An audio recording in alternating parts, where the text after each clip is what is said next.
There's a gleam, man. There's a gleam. Let's get the gleam, all right? Let's go. I also find it rich that all of the sudden the other side has some problem with successful businessmen being involved in politics whenever you guys are the party of George Soros, of Bill and Melinda Gates, of Sheryl Sandberg, of Mackenzie Bezos, of Taylor Swift, of so many other billionaires across the country, as well as every woke, weird pervert in Hollywood. I find this incredibly disingenuous.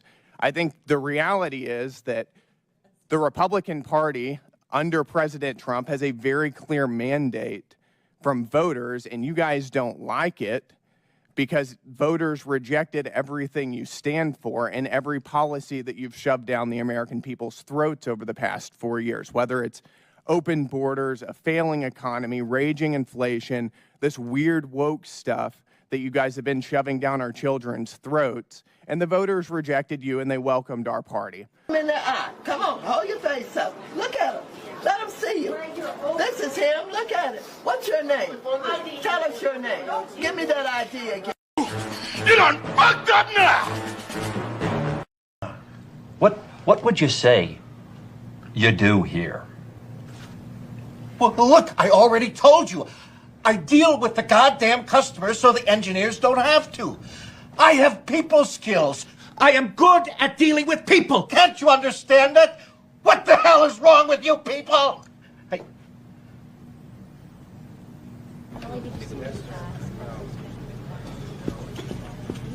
I actually felt retarded, like really retarded. I mean, I brushed my teeth retarded. I rode bus retarded. Damn. In a weird way, I had to sort of just free myself up to believe that it was okay to be stupid or dumb. To be a moron. Yeah. To be moronical. Exactly. To be a moron. An imbecile. Yeah. Like the dumbest motherfucker that ever lived. In a weird way, it was almost like I had to sort of fool my mind into believing that it wasn't retarded. And by the end of the whole thing, I was like, wait a minute, you know?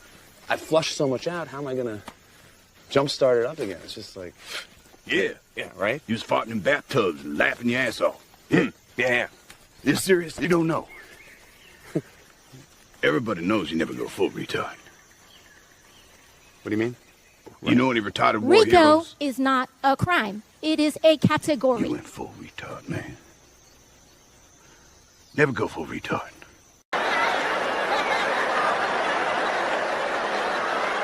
Nigga, did you know that I can see you?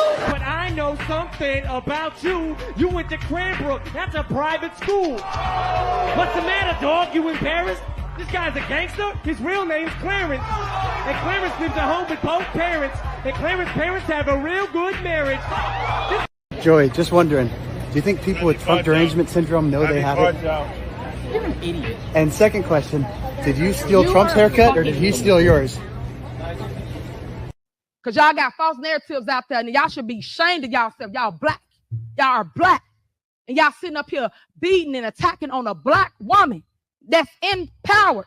Y'all should be ashamed of yourselves. I'm also the supervisor of Thorn Township. So when do I have time for little people? I don't. They beneath me. They beneath me. And not let people feed you poison. What's the big idea? I'm the hero of this picture. Carry me. Give me the shears. Give me the... Because Trump bad. Trump bad.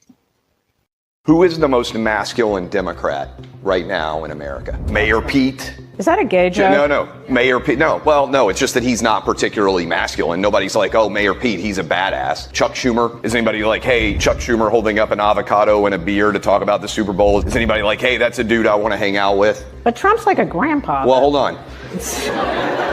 Yeah. Trump took a bullet in his ear and immediately stood up and said, fight, fight, fight. Every man in America and most of the women out here were impressed by that, even if the women won't admit it. She's shaking her head strong. And second part of this, basically summing it up, Democrats for men are pussies and Republicans Democrats for men are pussies. There are no masculine men in the Democrat Party right now. You let them hit it raw. You didn't have second thoughts. Now you a single mom. Now you a single mom. You said you gonna have this kid. Don't care if he's here or not. But now you a single mom. Now you a single mom. Ask you a question. What do you have? Go ahead. No, that's enough. Go ahead. Can I ask? But that wasn't my question. The problem is you don't write the truth. So, as far as I'm concerned, I want to go to the next Can I ask you a question about? No, not CNN, please. Go ahead. The White House has not responded to the I told you. CNN is fake news. Don't talk to me. Go ahead, please. But he says he was retaliated against, and that's why he was removed from his job. Do you have a response to that? Okay, next question. Mr. President, I have. Ryan Mass just pulled the funniest troll move. He straight up corrected the evicted protesters like, yeah, PEPFAR funding was restored. Mr. Chairman, thank you for the opportunity to testify before this committee. My name is Max Primorak. I am a senior research fellow at the Heritage Foundation. I previously served at the U.S. Agency for International... PEPFAR saves lives! Restore AIDS now! PEPFAR saves lives! Restore AIDS funding now! PEPFAR saves lives! Restore AIDS funding now! PEPFAR saves lives! I guess these guys don't watch the news. They didn't realize that PEPFAR was one of the many programs that did prove to be life-saving, so the funding was restored. Somebody better give them a link to, I don't know, maybe Fox News or something like that. I will immediately bring prices down starting on day one. It ain't true. That's what you just said. Day one of Donald Trump's presidency, prices have gone up, not down. Inflation is getting worse, not prices. Prices of gas, housing, rent, these are all getting worse. Meanwhile, Donald Trump does nothing. Lower prices. Instead, he's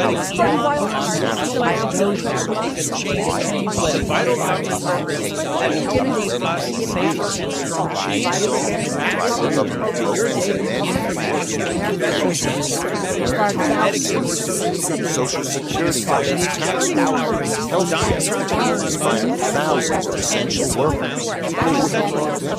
Get Ebola in Africa so it doesn't come here.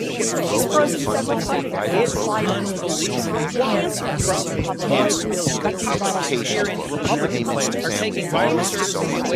Why are they doing this? Trump wants to go taking these vital services away from you so they can get the Republican plan is simply billionaires. Their plan is awful, simply awful. Billionaires win, families. And that is the truth. And that is the truth. And that is the truth. They don't stand for anything humane. They don't stand for us as citizens. They don't stand for our security. They don't stand for honorable things that we need in this country. And it's very disgraceful to us as U.S. citizens that those are the people that we have here in Congress and House and Senate. It's disgusting.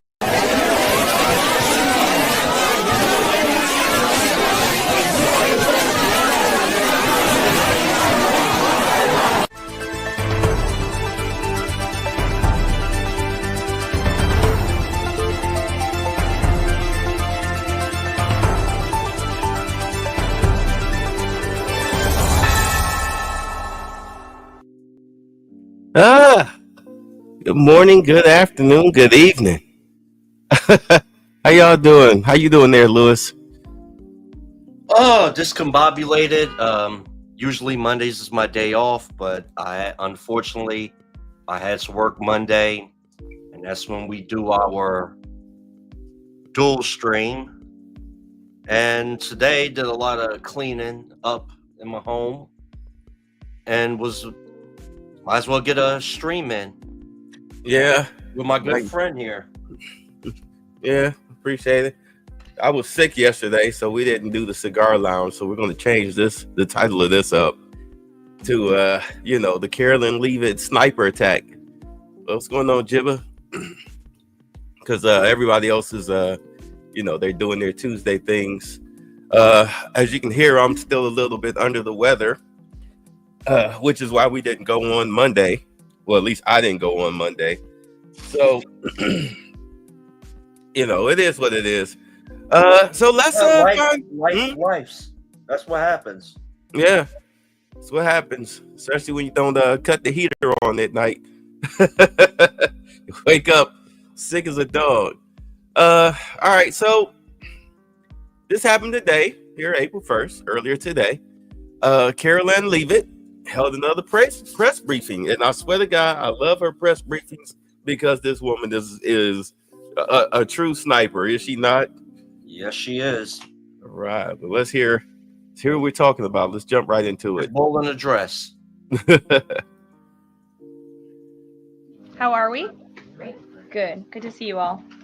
I want to start today by addressing the U.S. Army soldiers who went missing while conducting a mission to repair and tow an immobilized tactical vehicle in Lithuania in the early hours of March 25th. Tragically, 3 soldiers were found deceased in Lithuania yesterday, and it pains me to confirm that today, the 4th soldier was also found deceased. Damn. The President, the Secretary of Defense, and the entire White House are praying for the victims' friends and family during this unimaginable time.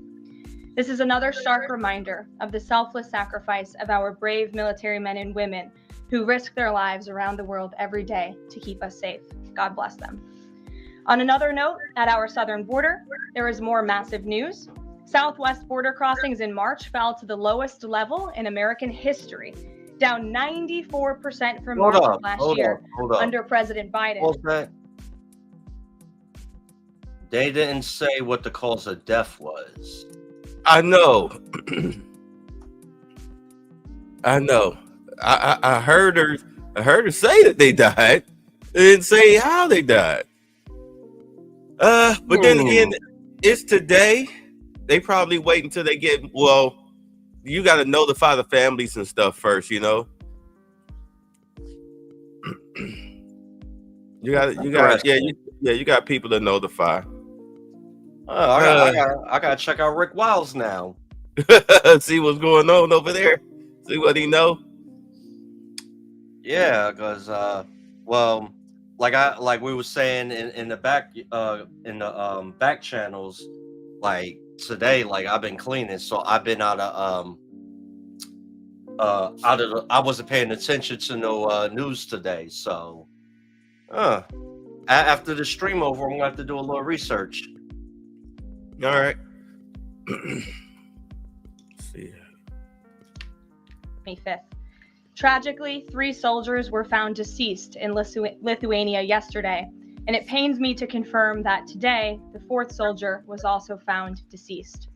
The President, the Secretary of Defense, and the entire White House are praying for the victims' friends and family during this unimaginable time. This is another stark reminder of the selfless sacrifice of our brave military men and women who risk their lives around the world every day to keep us safe. God bless them. On another note, at our southern border, there is more massive news. Southwest border crossings in March fell to the lowest level in American history, down 94% from March of last year under President Biden, when 137,000 illegal aliens poured across our wide-open southern border. Thanks to President Trump's leadership, Border Patrol agents are now back to doing the jobs they signed up for, securing the border, rather than serving as travel agents for illegal aliens. The Los Angeles Times captured the Trump effect on the border with a recent article. Their headline read, "California-Mexico border, once overwhelmed, is now nearly empty." With so few migrants coming into the U.S., they wrote, "Shelters that once served migrants have completely closed." Deportations of illegal aliens who threaten the safety of the American people are also continuing at a rapid pace. Over the weekend, the United States military transferred a group of 17 violent criminals from the Tren de Aragua and MS-13 terrorist organizations to El Salvador.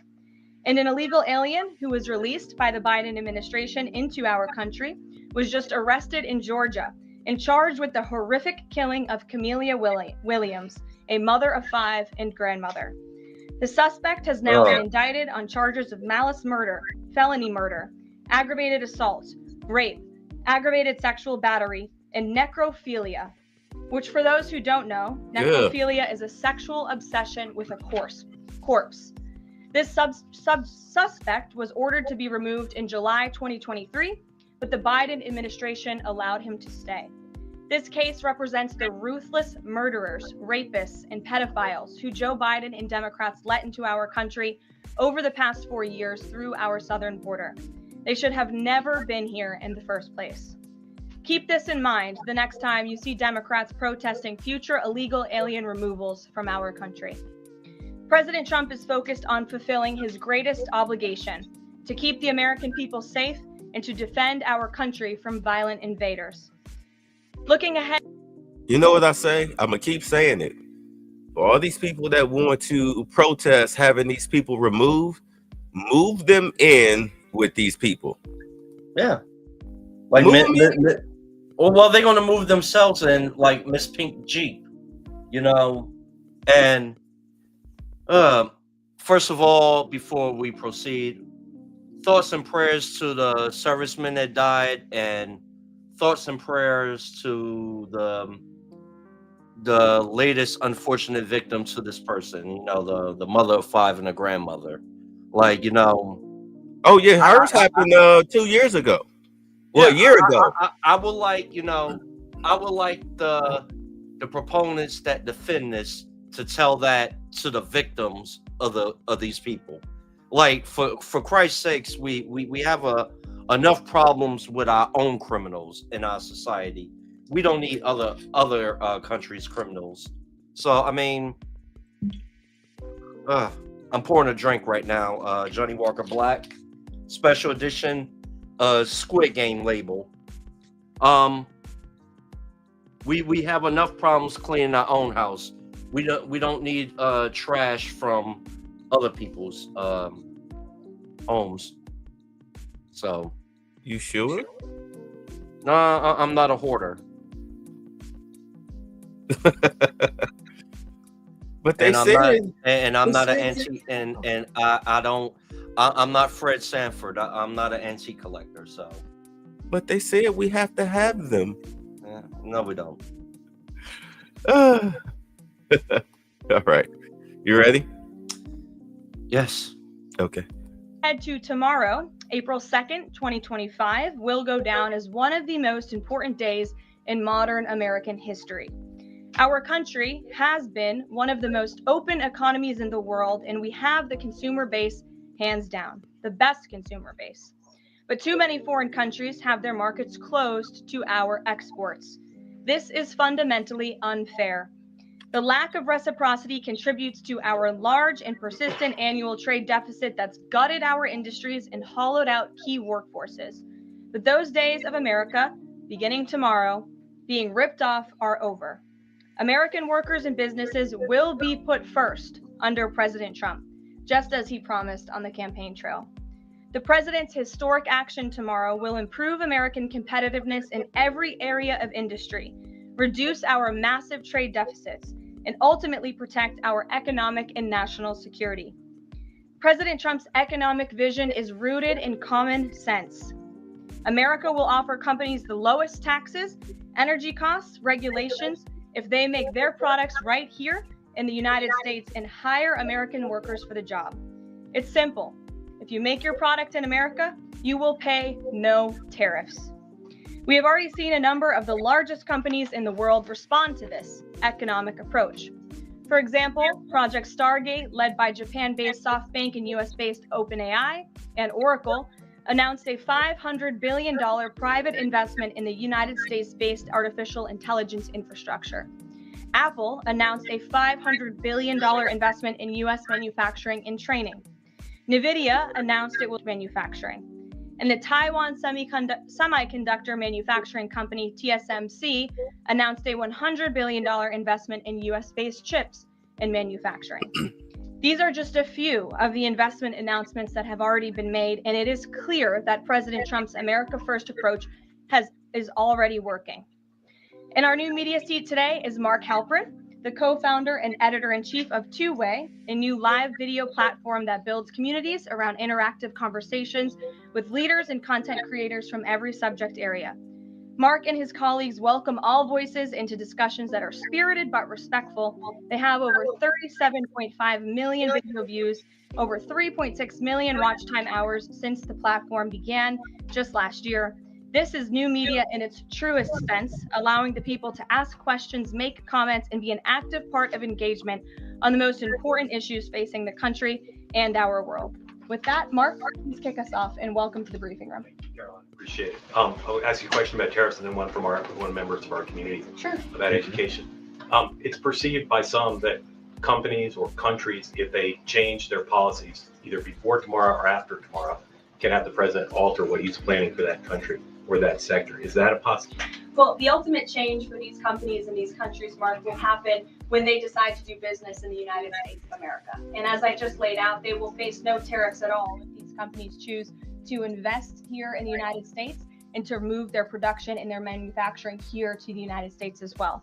As for tomorrow, the president will be addressing the decades of unfair trade practices that have ripped our country off and American workers off. It has hollowed out our middle class.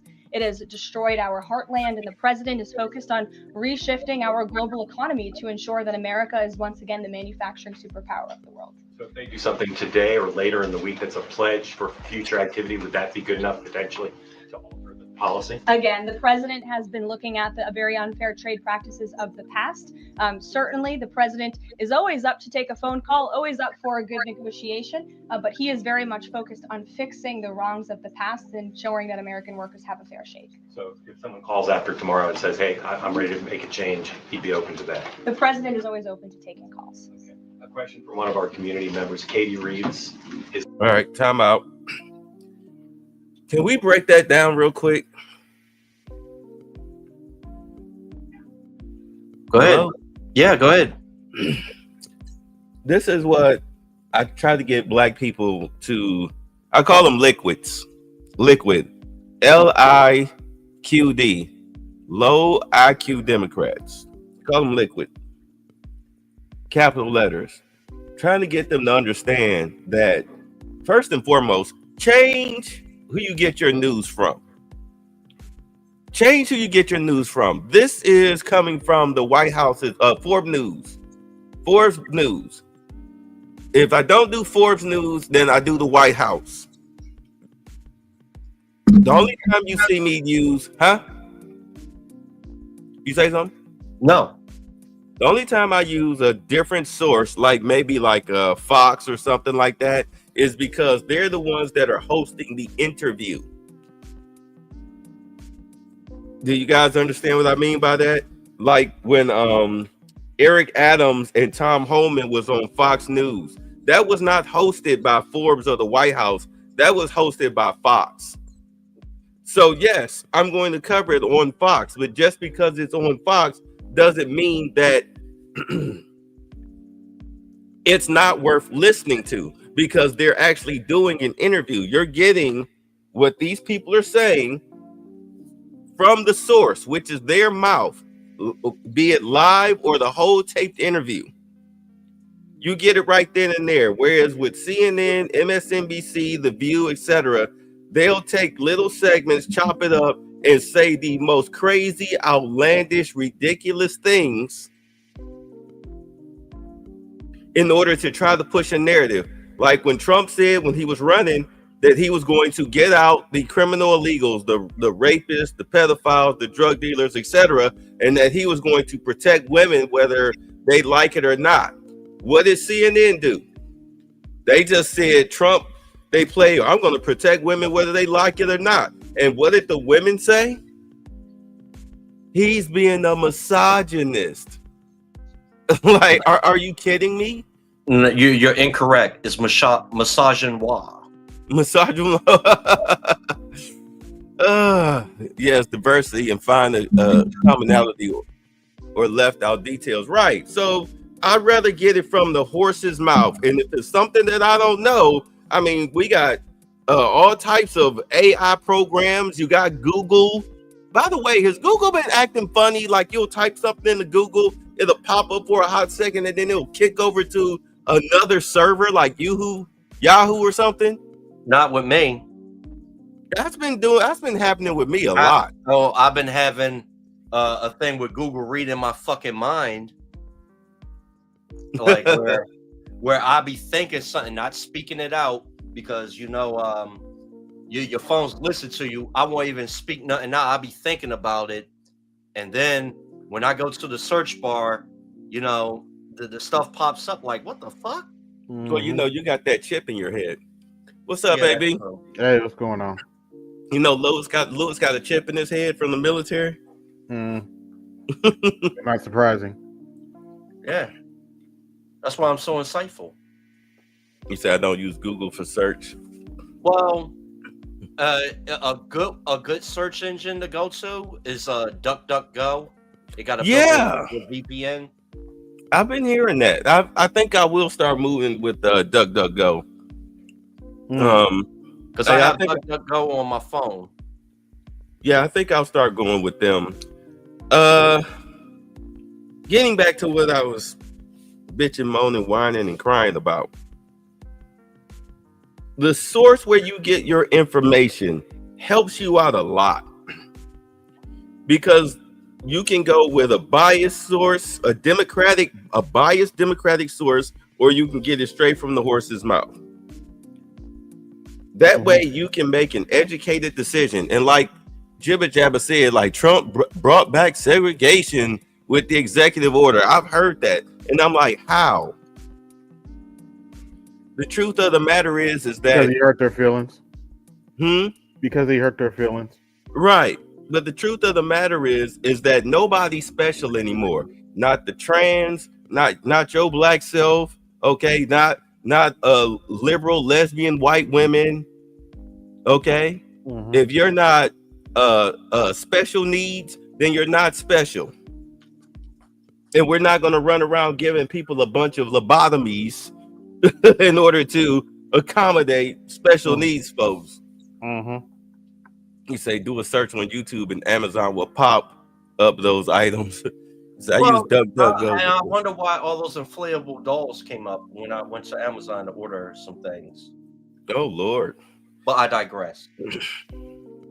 Yeah, normally like when Google starts acting up, I go to Copilot. That's a search engine? It's an AI search engine. Did you use an Edge? Huh? Using an Edge? You mean Microsoft Edge? Yeah. Yeah, I would sometimes use Microsoft Edge too. But usually Copilot, like if I'll use that as a search engine and I click on like one of the news articles, it'll pop up Microsoft Edge for me. Okay. You already done sunk one. We just got started. So if you don't know something, look it up. Just look it up. This defense is pathetic. We as supposedly intelligent black men have to show our intelligence. You understand? Because this is not a battle of egos. This is about information. If you don't know something, just ask. I got into it last night. Oh yeah, somebody sent out the link. Okay. All right. I got into it with a celebrity. I'll do it. Yeah, I got into it with a celebrity yesterday. Actually, 2 days ago. It spilled over into last night spilled over to this morning about a woman who here in Georgia, she was arrested because she had a miscarriage. She took the fetus and threw it in the trash. This moron was trying to argue with me about her being arrested for the miscarriage. I said, a miscarriage is not a crime. What she did with the fetus was a crime. So then, of course, she tried to get into the whole clump of cells argument. Yeah, that site that said it was it was over a miscarriage needs to be investigated because that's wrong. Yeah, and it's like that's like you have to understand you can't like first and foremost here in Georgia 6 weeks is because if you hear a heartbeat, which they say normally happens within 6 weeks, then it's a human being. It's a human being. So you throwing away what you call a clump of cells is like disposing of your dead grandmother by throwing her body in the dumpster. Like that's what she got arrested for. No, don't do that. Don't do that. Take that down. AB, take that down. What? Take that link down. Oh, sorry. That's all right. I'm trying to have a clean show tonight. Oh. Yeah, we're changing the way we do things to prevent the trolls. What's going on, AL? We're going the route of how Art New Style runs this thing, where we're just sending a link to the people that usually come up. Okay. I don't have time to be dealing with white supremacists tonight. No, or any other night. Yeah. Understood. Hey, babe, let me ask you a question, bro. What's up, AL? Oh, see, I like how you just called me AL, but a while ago when I said link by accident, you said, "Hey, send Al a link." I am not Al. I know. I'm never nobody's Al. I am AL. A period, L period, like SL. Albert Leonard Evans. Nope, not no Albert Leonard. Oh, hell no. Watch yourself. Hey, ain't nothing wrong with the name Albert. Leroy? Hey, I don't have a problem with Albert because I know it's an AB up here who goes by. You cool with that? Cool. But no, I am nobody's Albert. No, sir. My surname, and I'm only gonna say it once. Pay attention, people. All those who were inquisitive enough to want to know. My surname is Andreas. Period, Lamont, period. Two first names, no middle name. Did you say Alberus Lamont? I said Andreas. Oh, Andreas. Okay. Andreas. I'm gonna write that down. ANDREUS, accent mark over the E, period. Capital L, lowercase a, capital M, lowercase ONTE, period. Andreas Lamont. That is my name. Andreas Lamont Sanford Evans. Gotcha. You know Sanford up in there. With a name like that, I bet you could do a mean barbecue. He better. Yeah. I bet you could fry some shit out of some fish. I don't burn meat, gentlemen. I smoke meat. People who barbecue burn. With a name like that, you better. I smoke meat, sir. For hours on end. Oh, I bet you could fry a mean fish, can't you? And I can fry some fish too. Yes, sir, I can. But that's with a fifth of ripple. The fifth of ripple in his hand. There this Negro go again, man. We love you, man. You love you. That's all. It's all. People like BGS, the Californians who like Ripple out there. Brought to you by Fred G. Sam. I'm from the South. We drink Hennessy, we drink Remy Martin, and we drink Cavassier down here. So I was just about to say that. What about some Johnny Walker, AL? Yes, I will fuck with some Johnny Walker Black. Yes, wait. Then that's because of that. I might fuck with some Crown Royal. But go ahead, ask your question. Because of that, I have something for you, AL. What you got, good buddy? You my man,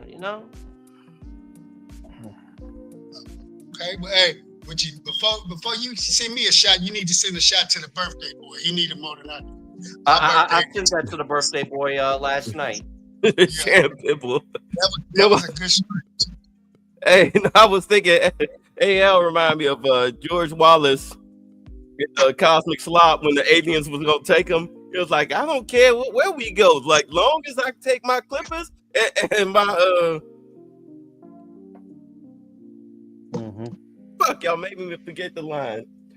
Remy Martin. He was like, I got to have my Remy Martin. Wait. Put it back up. Put the camera back up. Yeah, it's Squid Game Edition Johnny Walker Black. Oh wow. Damn it, boy. Have you tried that? Have you tried that what's that shit?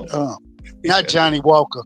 Is that Jack Daniels, that Ernest Uncle Nearest, that Johnny Walker Uncle Nearest, the original recipe that was made by the black man who taught that white man how to distill whiskey. He wants to take credit. Jack Daniels wants to take credit. Oh, all the white people, yeah, Jack Daniels. No, Jack Daniels learned his trade from a black man, a slave to be precise. Yeah. You mean a prisoner of war? Yeah, basically. But say, what we got up here? What's interesting? White House Press Secretary Caroline Levitt Ho's White House briefing. Yeah, let's get back into this. Yeah. All right. So, all right, let's go back. Let's go. Without our middle class, it has destroyed our. That's what I was saying. Before you came up, I was saying like we need to change where we get our information from. We need to go straight to the source. Stop listening to Democratic media. And I understand people work jobs. They try to, they get it where they get it, but your trusted news sources have been proven to be untrustworthy. Yep. So that's why my grandfather taught me a long time ago. He said that, son, there's ABC, NBC, CBS, and at the time CNN before there was a Fox. He said you got 4 major networks. You don't just watch one, you watch all of them so you can decipher from all their lies and break it all down, because they all gonna lie to you at the end of the day. It's just you have to find the most plausible and logical truth out of all the lies. That's always stuck with me. That's why I do Forbes and the White House. Put Steve's comment up. Sorry, what did he say? I'm sorry, I'm sitting up here. You guys are sorry. I want to try that AL, but I don't drink that much anymore. Prisoners of war is correct. I appreciate that term being used. Big facts. Aggregate. We here in this room come from a different cloth, the real cloth. We call shit for what it is. Straight up balls and strikes. Yep. With no chases. We don't care. We don't care if your feelings get hurt or not. We don't care about your truth, our truth, nobody's truth. We care about the truth, the only truth. Damn right. All right. So we're getting back to what's going on, Blood Boiling. I'll dip into the MS News to hear the lies that just like Roland Martin. Oh God, Roland Martin is ridiculous. That dude, Roland Martin, got all those subscribers. He go live and his chat rooms be empty. My chat with just 14 people in it is more active than his. Well, that's AB's best friend. He gets subsidized by the same people that subsidize TYT. So he's getting paid to do what he does. Oh, okay. To spread lies and misinformation and blame everything on freaking racism. Yeah, race bait. And you forgot, and we're nice ascots. If he's being subsidized, that's still no excuse for him to be running around and crying with everybody. Oh, look what I got paid versus everybody else. Remember that AB where what did he get? He got 350,000 versus everybody else's, but he went to crying like he wouldn't get nothing. You got something, fool. Yeah, I don't watch him every week, man. I look at him sporadically because I only watch Roland Martin when Dr. Greg Carr is on the panel.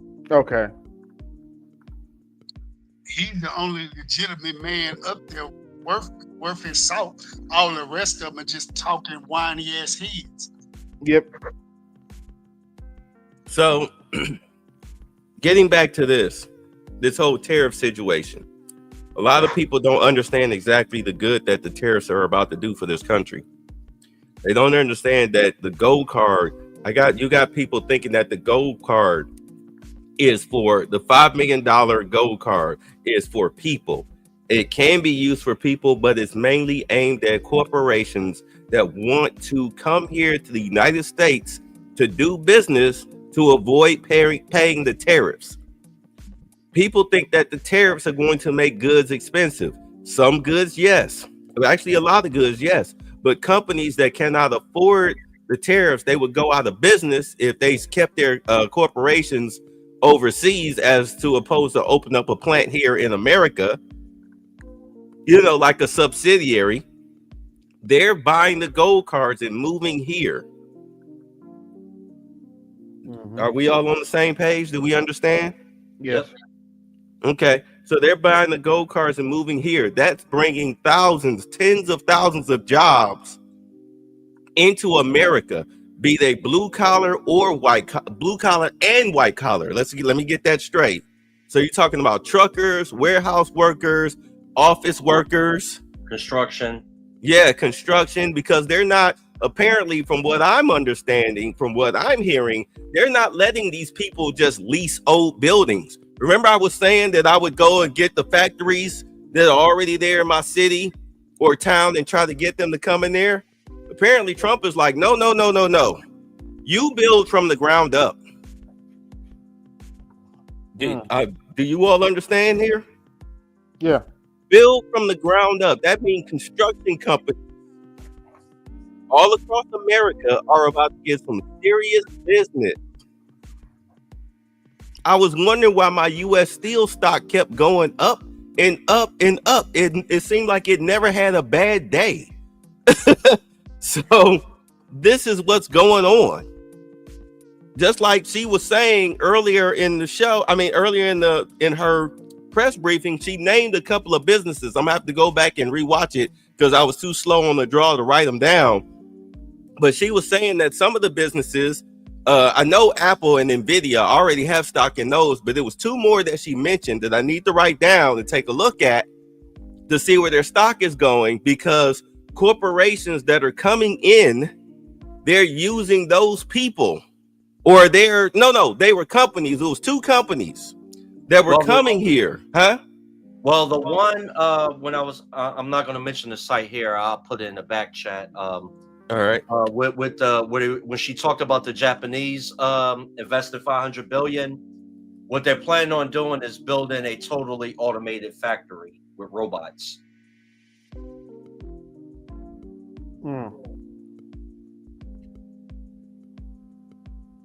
So that one, if it goes if the information is correct, there's going to be no American workers really there. It's going to be all totally automated.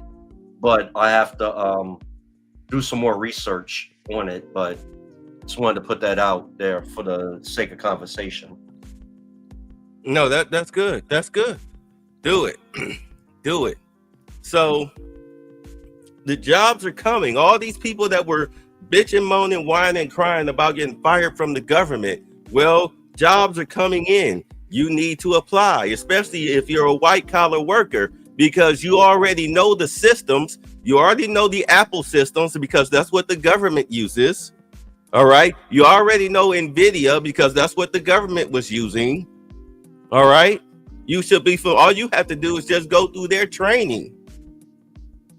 Period. So it's not like the jobs went away and they were never coming back. They're coming back just in the private sector where you belong, where they expect results, where you can be fired. I swear to God, the most laughable thing I heard was government employees talking about they were illegally fired. Like, you don't own the job. You know that, right? Any rate, so as we have been saying, it's going to get rough. It's going to get bad before it gets better. We're not even at the bad part yet. We're not even at the bad part yet, because come summer, I would say late June, early July, that's when they're going to start auditing the states. They're already auditing Social Security. If you saw the video that I dropped earlier today about Elon Musk saying that somebody's about to go to jail for selling over 400,000 Social Security numbers to illegals. All right. And then there's a video, we'll probably get into it tonight, where Musk and another guy, they were talking about how they found all of the fraud in Social Security and Medicaid and how they can easily remove the fraud as far as like that's been given to the illegals, which will make them self-deport. Because if I'm not feeding and financing you, then what are you going to do? You don't have a legal Social Security number to work. You can't get Medicaid, which is, keep in mind, these are free checks that the government has been giving these people. So even if you can't work, you're still getting money off of these Social Security numbers. And what Elon Musk said was maximum benefits. Maximum benefits. You remember the stories they were talking about illegals having $13,000 in food stamps and stuff? You guys remember those stories? If you don't, it's fine. That's why you're here. You know, this is the stuff I'll be covering. Yeah. You know, these people were, and this was last year that these people were flipping out. You had these black cashiers like, yeah, like Swiped their card. I looked at the receipt. This woman had $15,000 in food stamps.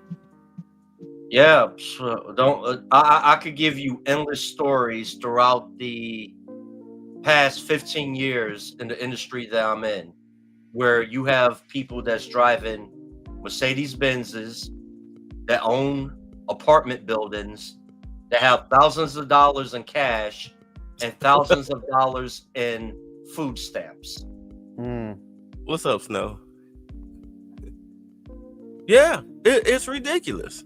All right, so let's get into this. I'm just setting the stage for those of you who are here who are not familiar with what's going on. I'm just giving y'all a quick little snippet, quote unquote. So let's go. About education. It's perceived by some that companies or countries, if they change their policies either before tomorrow or after tomorrow, can have the president alter what he's planning for that country or that sector. Is that a possibility?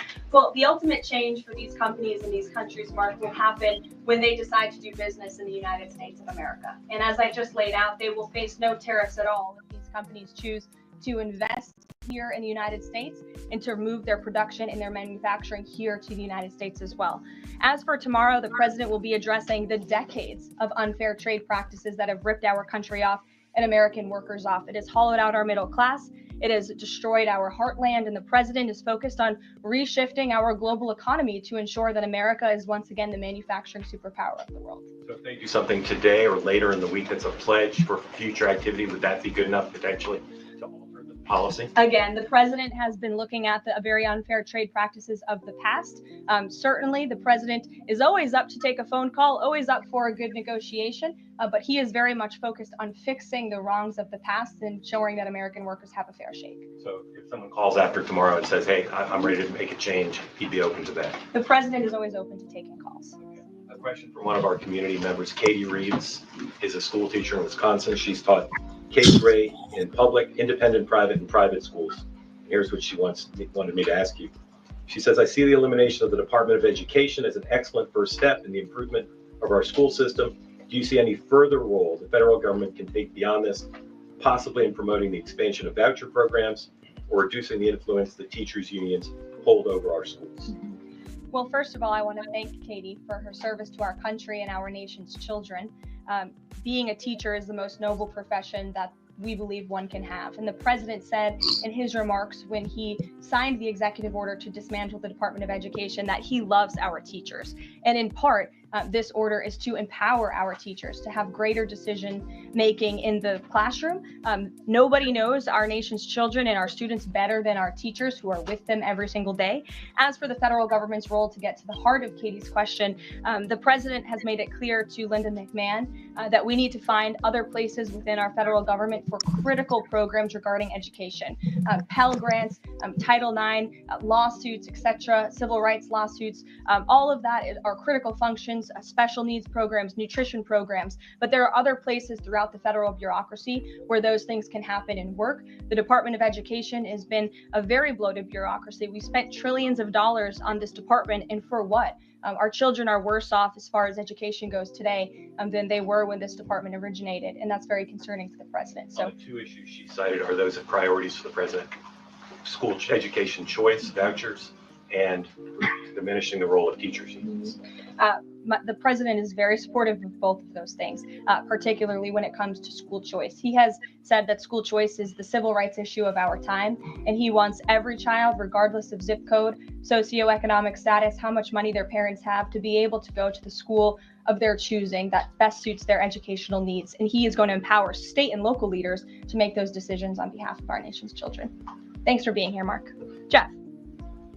Just changing subjects for 1 second. The administration has expressed a complete confidence in how all the deportation flights to El Salvador were conducted. But now that the administration has conceded that there was an error of one Salvadoran national, will there be any reviews conducted? And does the president express any thoughts on the one error that was disclosed in court last night? Well, first of all, the error that you are referring to was a clerical error. It was an administrative error. The administration maintains the position that this individual who was deported to El Salvador and will not be returning to our country was a member of the brutal and vicious MS-13 gang. That is fact number one. Fact number two, we also have credible intelligence proving that this individual was involved in human trafficking. And fact number three, this individual was a member, actually a leader of the brutal MS-13 gang, which this president has designated as a foreign terrorist organization.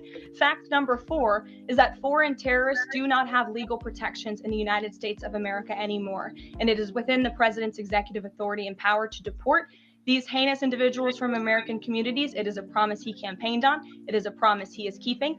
And every single person in this room should be grateful for that, considering especially MS-13 is very prevalent and prominent here in the District of Columbia, in Maryland, and in Virginia. And the president, the attorney general, everyone who has been involved in these operations is focused on eradicating these criminals and terrorists from our communities. The Vice President said he was a convicted member of MS-13. What evidence is there to back that up? There's a lot of evidence, and the Department of Homeland Security and ICE have that evidence, and I saw it this morning.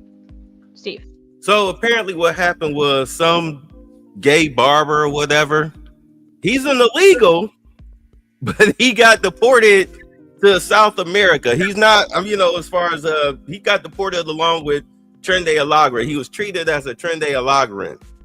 All right. But he wasn't, from what I'm understanding, he wasn't necessarily in the gang. Am I making sense? Yeah. Mm-hmm. Yeah, he wasn't in the gang, but he was an illegal. All right. So he got thrown in with his little boyfriends. But again, I'll say this again. This is why with AOC and Ilhan Omar, they gave these people, I guess you could say, terribly good advice, where they told them you have the right to remain silent and everything, as if ICE is not going to detain you until they figure out whether you're a citizen or not. Mm-hmm. I mean, do they really think that ICE is going to roll up on you? Are you an illegal? And you don't say nothing. They be like, well, you can go. No, you will be detained until your status is determined. If anything, my message, if I was somebody running against them in that district, hey, if you are legal, always make sure you carry your ID.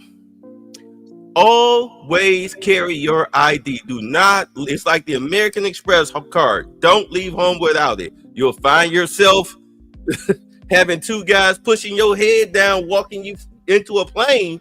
That's the last thing you need. But I digress. Has the president fully made up his mind on the level of tariffs to impose tomorrow? We keep hearing about a 20% flat rate. The president said last night he has made a decision and a determination. I was with him in the Oval Office earlier, and he is going to announce that decision tomorrow. I don't want to get ahead of the president. This is obviously a very big day. He's with his trade and tariff team right now, perfecting it to make sure this is a perfect deal for the American people and the American worker. And you will all find out in about 24 hours from now. And are the car tariffs going to go into effect on April 3rd as scheduled? Correct. Yes, they will. Okay. And last thing, would you like to respond to the Chinese military drills around Taiwan? Yes, I would. As a matter of fact, the National Security Council briefed me on this morning, and they said that the president is emphasizing the importance of maintaining peace in the Taiwan Strait, encouraging the peaceful resolution of these cross-strait issues, reiterating our opposition to any unilateral attempts to change the status quo by force or coercion. That is directly from the National Security Advisor. Just for you, Steve Holland of Reuters. Thank you so much, Caroline. Elon Musk this week revealed that Doge found that the Biden administration issued over 2 million social security numbers to illegal aliens, found 20 million dead people marked as alive in the social security system. Has the White House confirmed these numbers with Elon, and is the White House looking into correcting this? I'm not sure about those specific numbers that Mr. Musk cited. I can tell you what the Social Security Administration has said themselves, according to an Inspector General's report that was conducted last year, showing there was nearly $80 billion worth of fraud in this program. We know for a fact there are individuals who should not be receiving benefits on the Social Security rolls, and this administration is focused on cleaning out the waste, fraud, and abuse in every agency, but particularly in Social Security, to make it stronger for our tax-paying, law-abiding citizens who deserve these entitlements and programs. Because you did bring up Doge, I do want to tout the incredible efforts that have been made at the Environmental Protection Agency. And Administrator Lee Zeldin is just doing a tremendous job.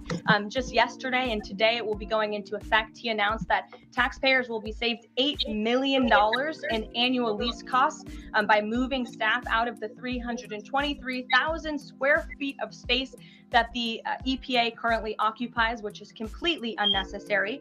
Yesterday, Administrator Zeldin also announced he will be shutting down a museum that the Biden administration built to tell a selective story about the EPA's history and climate change. It was a real pat on the back to President Biden. And guess how much American taxpayers paid for it? $4 million for this museum that I think only 1,000 visitors saw last year alone. And it will cost American taxpayers $600,000 per year to operate this museum. Well, it's not going to exist anymore. We're going to save taxpayers those critical funds. And Administrator Zeldin is very proud to announce that. And just at EPA alone, and the cuts that they have made, they've saved taxpayers more than $22 billion in wasteful grants and spending. Peter. Thank you, Caroline. When the president goes down to Florida on the weekends, does he ever hear from, there are so many retired folks down in Florida, does he ever hear from any retired Americans who are stressed about these wild swings in the stock market because of the tariff uncertainty? And they're sitting there on fixed income or living off a 401k, and they don't know how much money's going to be left. Well, certainly they are legitimate concerns, and the president takes those concerns very seriously, and he's addressing them every single day. And tomorrow's announcement is to protect future generations of the senior citizens you mentioned. It's for their kids and their grandkids to ensure that there are jobs here in the United States of America for their children to live the American dream, just like they presumably did. And as for their worries about their 401ks, their Social Security, I just addressed Social Security. This president is always going to protect it for our tax-paying senior citizens. As for their 401ks, look at what President Trump did for you in his first term. He is working on implementing that economic formula every single day by lowering inflation, lowering energy prices, massive deregulatory efforts, while simultaneously effectively implementing tariffs. And they'll hear more about that announcement tomorrow. And you said that the president right now is with the trade and tariff team. They are very confident that this is all going to work. But Yes. what if they're wrong?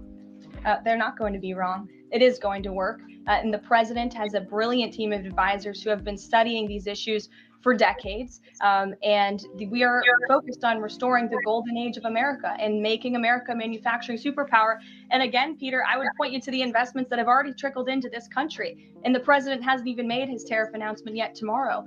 There have been billions of dollars in private investments from around the world pouring into American communities. What does that look like for those watching at home, for the people you mentioned, worried about their own economic circumstances? It means more jobs in your communities, which means more money, more investments, more money in your pocket. That's what the president is committed to. And I would be remiss if I didn't mention the president's commitment to tax cuts, which we are counting on Congress to do, especially on Social Security. And one more. Sure. Are the special elections today a referendum on the president? I think first of all, as you know, I'm a government employee now, so I'm not very much allowed to comment on elections that are taking place. That's something to get used to, having just been on the campaign trail for quite some time. But the president is the leader of the America First movement and the MAGA movement. And that was made very clear on November the 5th when he received nearly 80 million votes. I could also say that it is the constitutional right of every law-abiding American in these places where these elections are being held to vote. And every American should exercise their constitutional rights. Sure. Thanks, Caroline. A few questions about this deportation case. First, I wanted to clarify something that you said to Jeff a few minutes ago. You said you'd seen evidence that this man was a convicted gang member. In what court was he convicted and for what?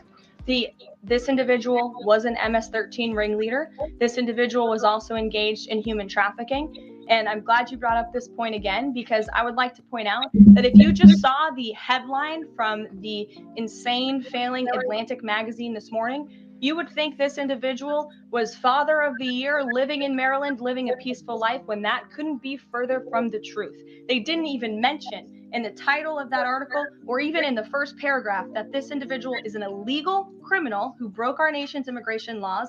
He is a leader in the brutal MS-13 gang, and he is involved in human trafficking. And now MS-13 is a designated foreign terrorist organization. Foreign terrorists have no legal protections in the United States of America. And this administration is going to continue to deport foreign terrorists and illegal criminals from our nation's interior. But a judge ordered that he should remain in this country. So are you saying that it is okay to ignore a judge's ruling if you don't like it? Who does that judge work for? He's an immigration It was an judge. immigration judge who works for the Department of Justice at the direction of the Attorney General of the United States, whose name is Pam Bondi, who has committed to eradicating MS-13 from our nation's interior. And let me tell you why we've made this commitment. MS-13, may I remind each and every one of you, is a brutal and vicious gang. They raped and strangled a 20-year-old autistic woman to death in Maryland. They hacked 4 people to death with machetes in a park on Long Island. They have kidnapped, sexually tortured, and shot a teenage girl in Texas after she insulted them, allegedly. Killed and mutilated a 17-year-old girl in Virginia, stabbing him 16 times and cutting off his hands. They beheaded and cut out the heart of a man in Washington, D.C. They raped and murdered a 13-year-old girl in California. They sex trafficked a slew of young girls, including one who was just 12 years old. Raped an 11-year-old girl in Brooklyn while her brother was in the room. Sex trafficked a 13-year-old in Maryland and Virginia, miles away from this White House, even beating her 26 times on her backside with a baseball bat.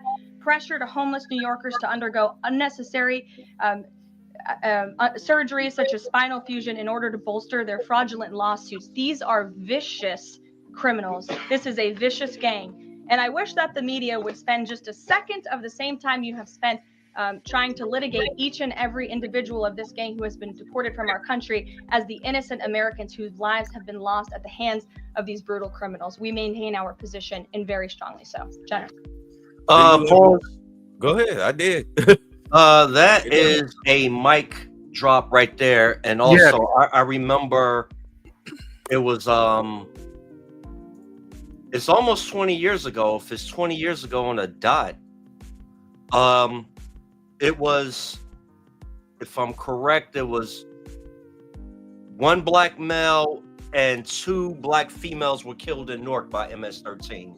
And these were not no Keisha or Pookie or Ray Ray.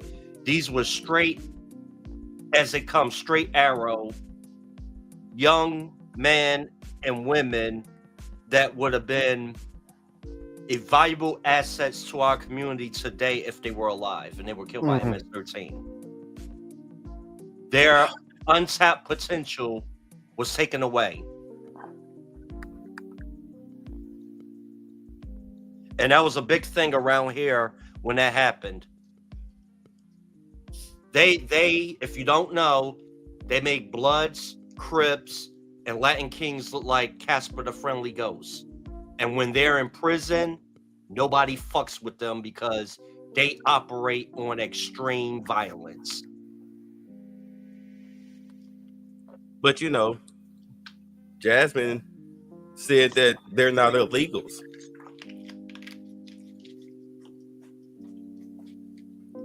It's like the Democratic Party,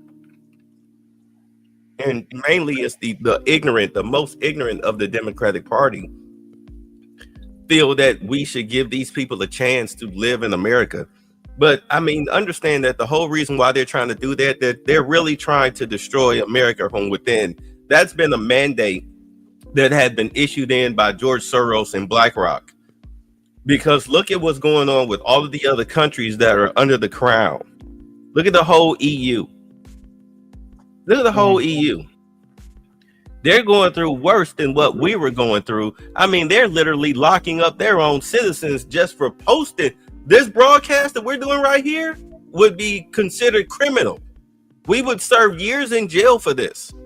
Oh yeah. In England, you got Pakistanis that are raping British women and British girls out there. And in France, in France, you got a lot of the Arab immigrants and Africans that's doing the same thing. Yeah.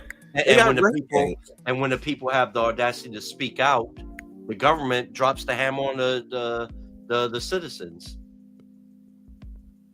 It's like Bizarro Land. They're killing their own selves.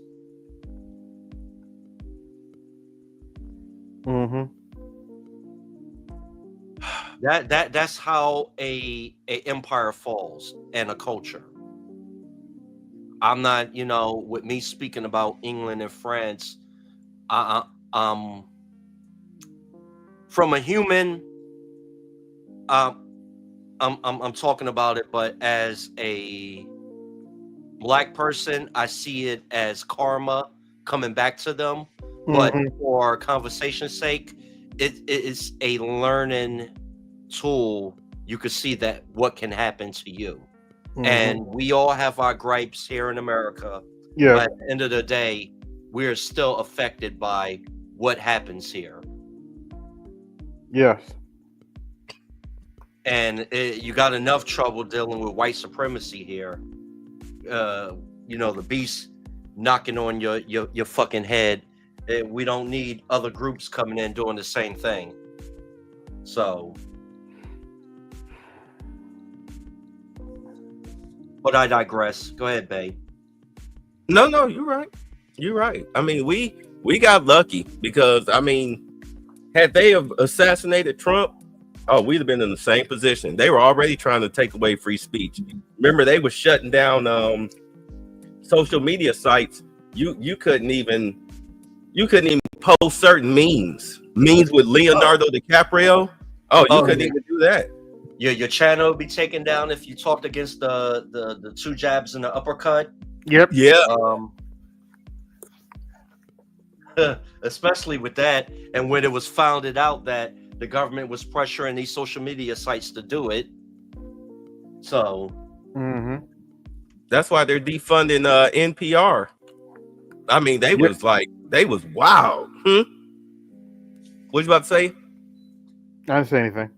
Oh, I'm sorry. Yeah, they're defunding NPR because the chick, I mean, she was just, in all honesty, spreading Russian propaganda, well, communist propaganda, under the guise of quote unquote information. It's ridiculous. Good Lord. I wanted to cover all that stuff, but anyway, let's move on. You had the audacity to be sick yesterday, so I know. Where do I get off? That's $2. Well, one that's more on the $1. tariffs. Can you say what the latest thinking is on the start date? I know you were just in the Oval. Are they all going to take effect this week on the reciprocal tariffs? And whenever they start, is that enough time for companies and everyone involved to adjust to that start date? My understanding is that the tariff announcement will come tomorrow. They will be effective immediately. And the president has been teasing this for quite some time, as you know. He's talked a lot about April 2nd as Liberation Day in America. It would be taking place today if not for April Fool's Day. But tomorrow will be the day, and he's been talking about it for a while. And as a result, you've seen these companies make commitments to investing right here in the United States. Jasmine. So much. I wonder, back on tariffs, if any market indicators is the White House looking for to see if this tariffs plan is successful down the line? Well, look, the president has been asked and answered this question about the stock market and whether he's watching it. And I've said, and he has said, the market is a snapshot in time. Yesterday, Dow futures were up.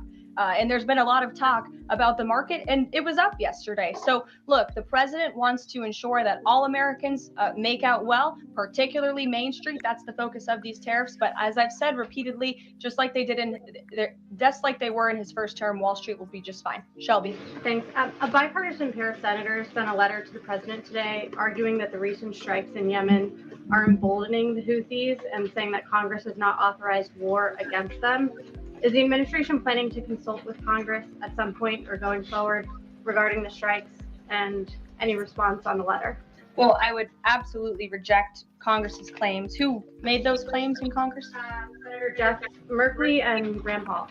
Okay, well, I would absolutely reject those claims. These Houthi strikes have been incredibly successful. Last time I was at this podium, there were more than 100 successful strikes. There have now been over 200 successful strikes against the Houthis. Iran is incredibly weakened as a result of these attacks. And we have seen they've taken out Houthi leaders. They've taken out critical members who were launching strikes on naval ships and on commercial vessels. And this operation will not stop until the freedom of navigation in this region is restored, which is a critical principle. And this president stands behind our Defense Department, who's doing a tremendous job. All right, let me answer this question. Can I say something right quick? Go ahead. You're the military guy. First thing, no, because I just removed a comment. If you're a troll, this is not the place for you. We have zero tolerance here. Okay? We're giving out information, and if this is not for you, please leave the stream. Did I miss something? Somebody was taking shots at AB, and this is zero tolerance. Oh, yeah. Stafford, I removed your comment. Any disrespectful comments that is pointed towards anybody on this panel will be dealt with. My sniper rifle is out, and I got a itch on my trigger finger. So have some proper decorum in here. And I wanted to say another thing with the immigration thing, where people are getting mixed up. Nobody's against immigration, right? But it's from where they come from, and unfortunately, you have people that come from third world countries that has a backwards mentality. They cannot adapt to first world civilizations, how they operate. And that is who is being removed. Unfortunately, you have a lot of people that is incompatible with your society. And if anybody think that extreme violence or essaying women or children is acceptable, you need to check your own self. We can move them in with you. Oh, Yeah. I got something for them. I have no problems. We can move them in with you. Yeah. We move them in with you. I used to deal with BDSM, so. Oh, Lord. Oh, that's right. I forgot about that. Yeah. Okay. You don't want Lewis. You mess around there and be looking like Pulp Fiction. Yeah.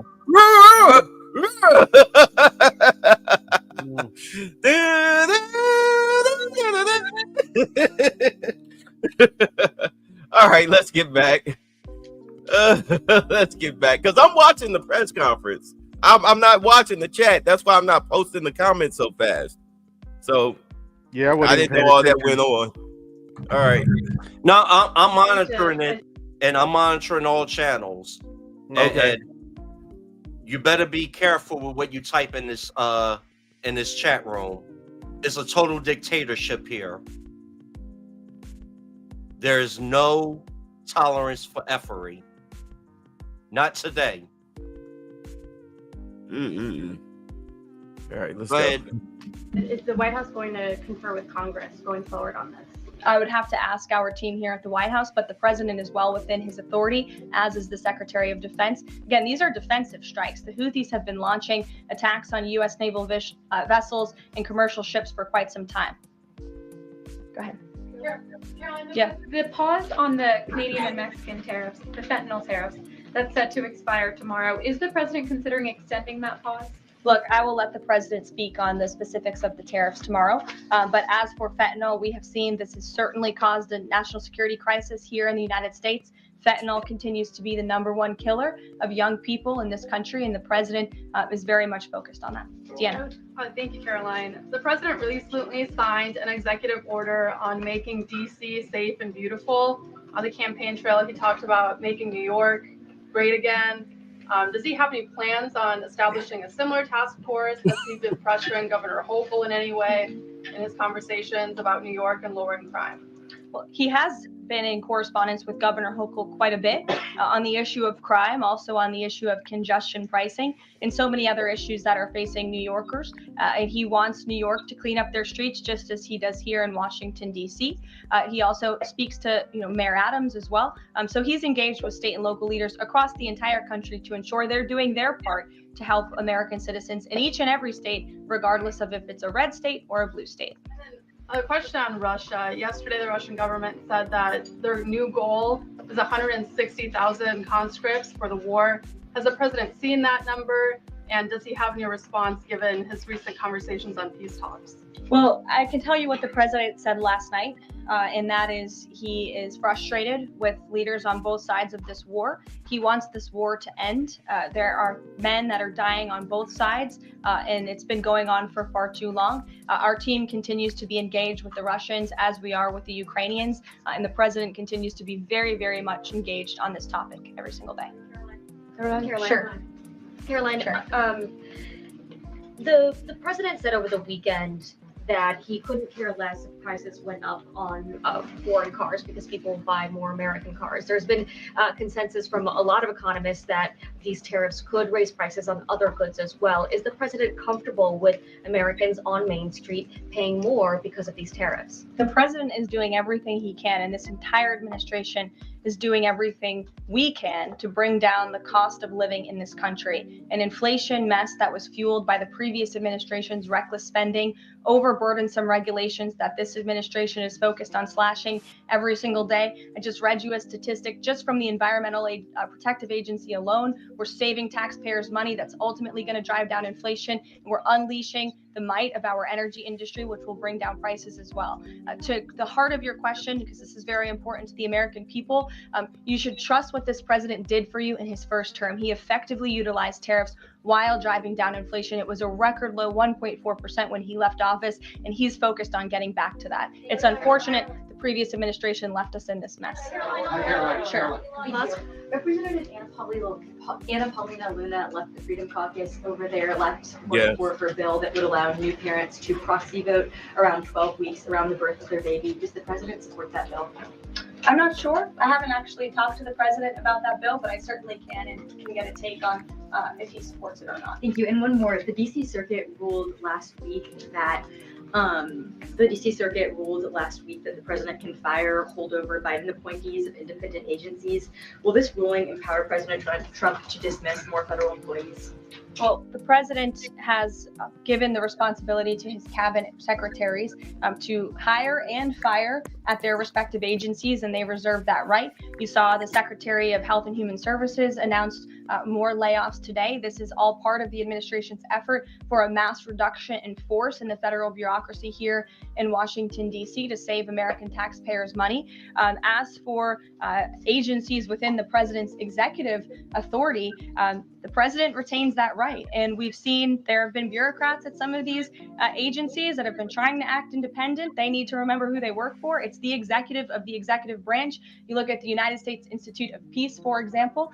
There was a little bit of a standoff with bureaucrats over there who didn't want to realize who they work for, and that is Donald Trump. And President Trump is focused on streamlining these agencies to save American taxpayers money, and he has every right to do that. Caroline. Sure.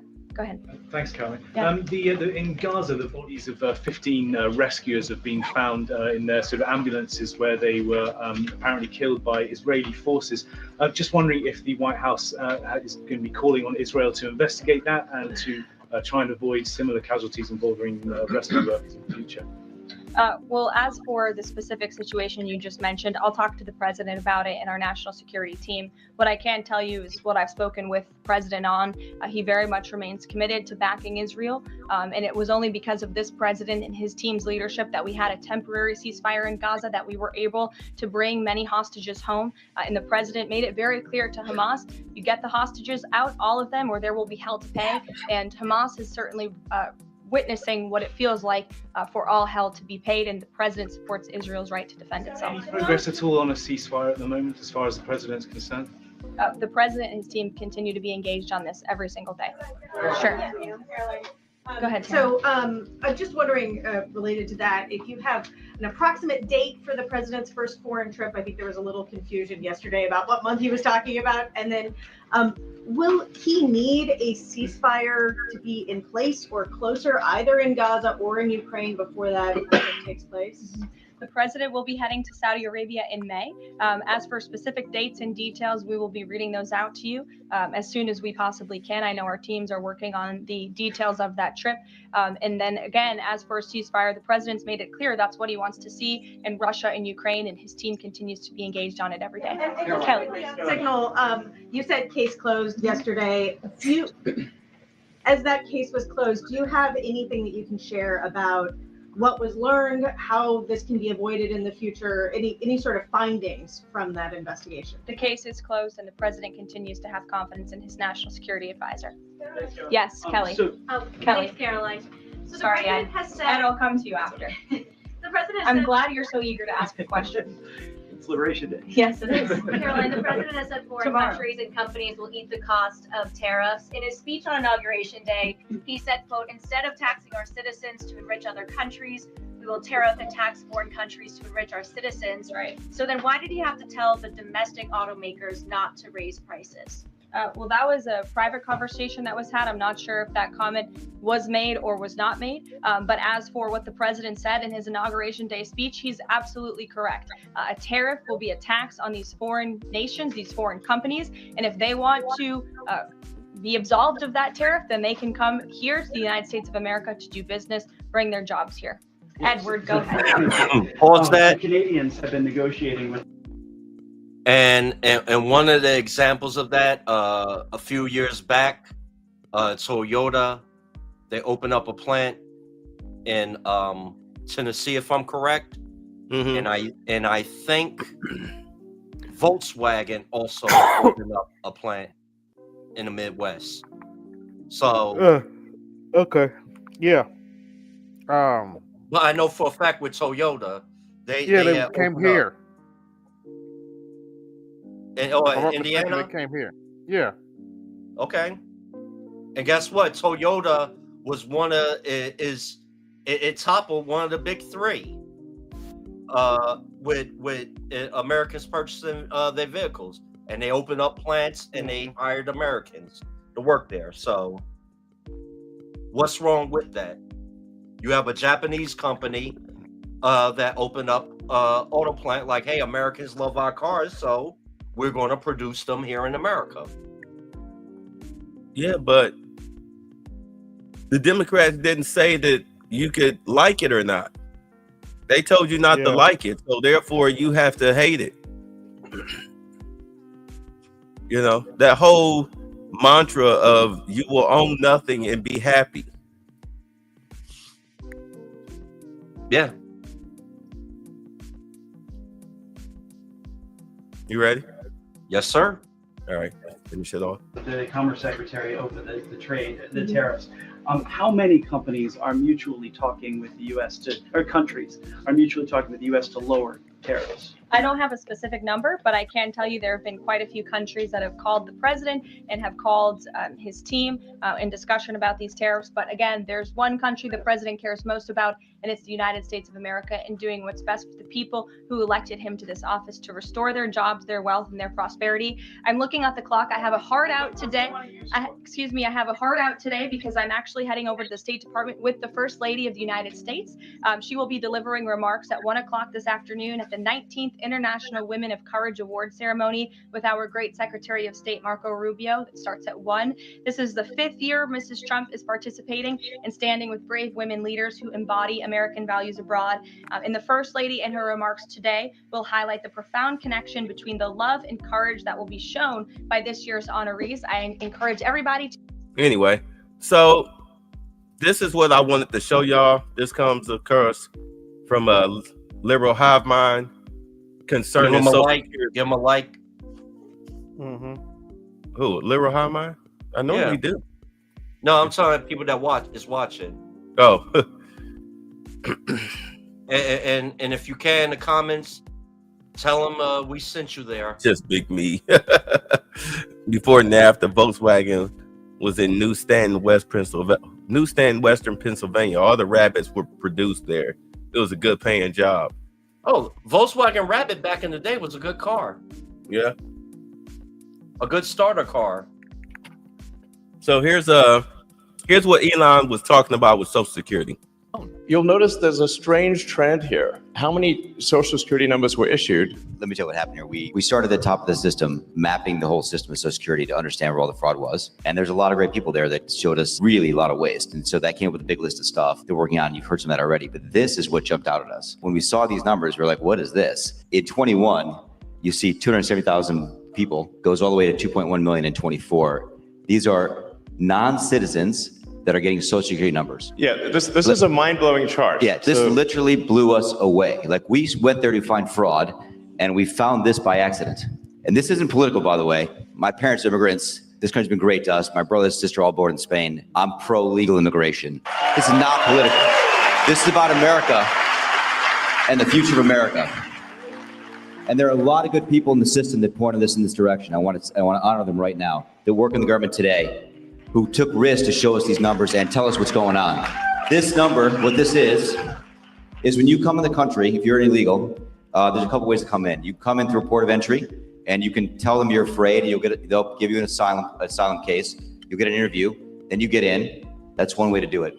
Another way to do it is to just go to the border. Literally, this happened. I talked to Border Patrol myself. Elon was there too. I went to Laredo, and I went to Bronzeville. Elon went to Eagle Pass. You walk up to a Border Patrol officer, and you tell them you want to come in. They have a couple of choices. They could charge you with a misdemeanor or a felony under 1325, or they can make it an administrative offense, like a parking ticket, basically. They were told to do that, make it an administrative offense under the last administration. And then you go walk across the border. They do what's called a release your own recognizance, and they give you an NTA, a notice to appear, which to appear to judge. The wait times on judges are like average 6 years. Look at Grok, you'll see it on immigration judges. There's only 700 of them. This is 5.5 million people. So what happens then? Once you're in the country and you got asylum through one of these pathways, and we map the whole thing out, you can apply for a work document. You file a 765, it's the work form. You get this form called the 766, that's the authorization, and then Social Security Administration automatically sends you in the mail your Social Security number.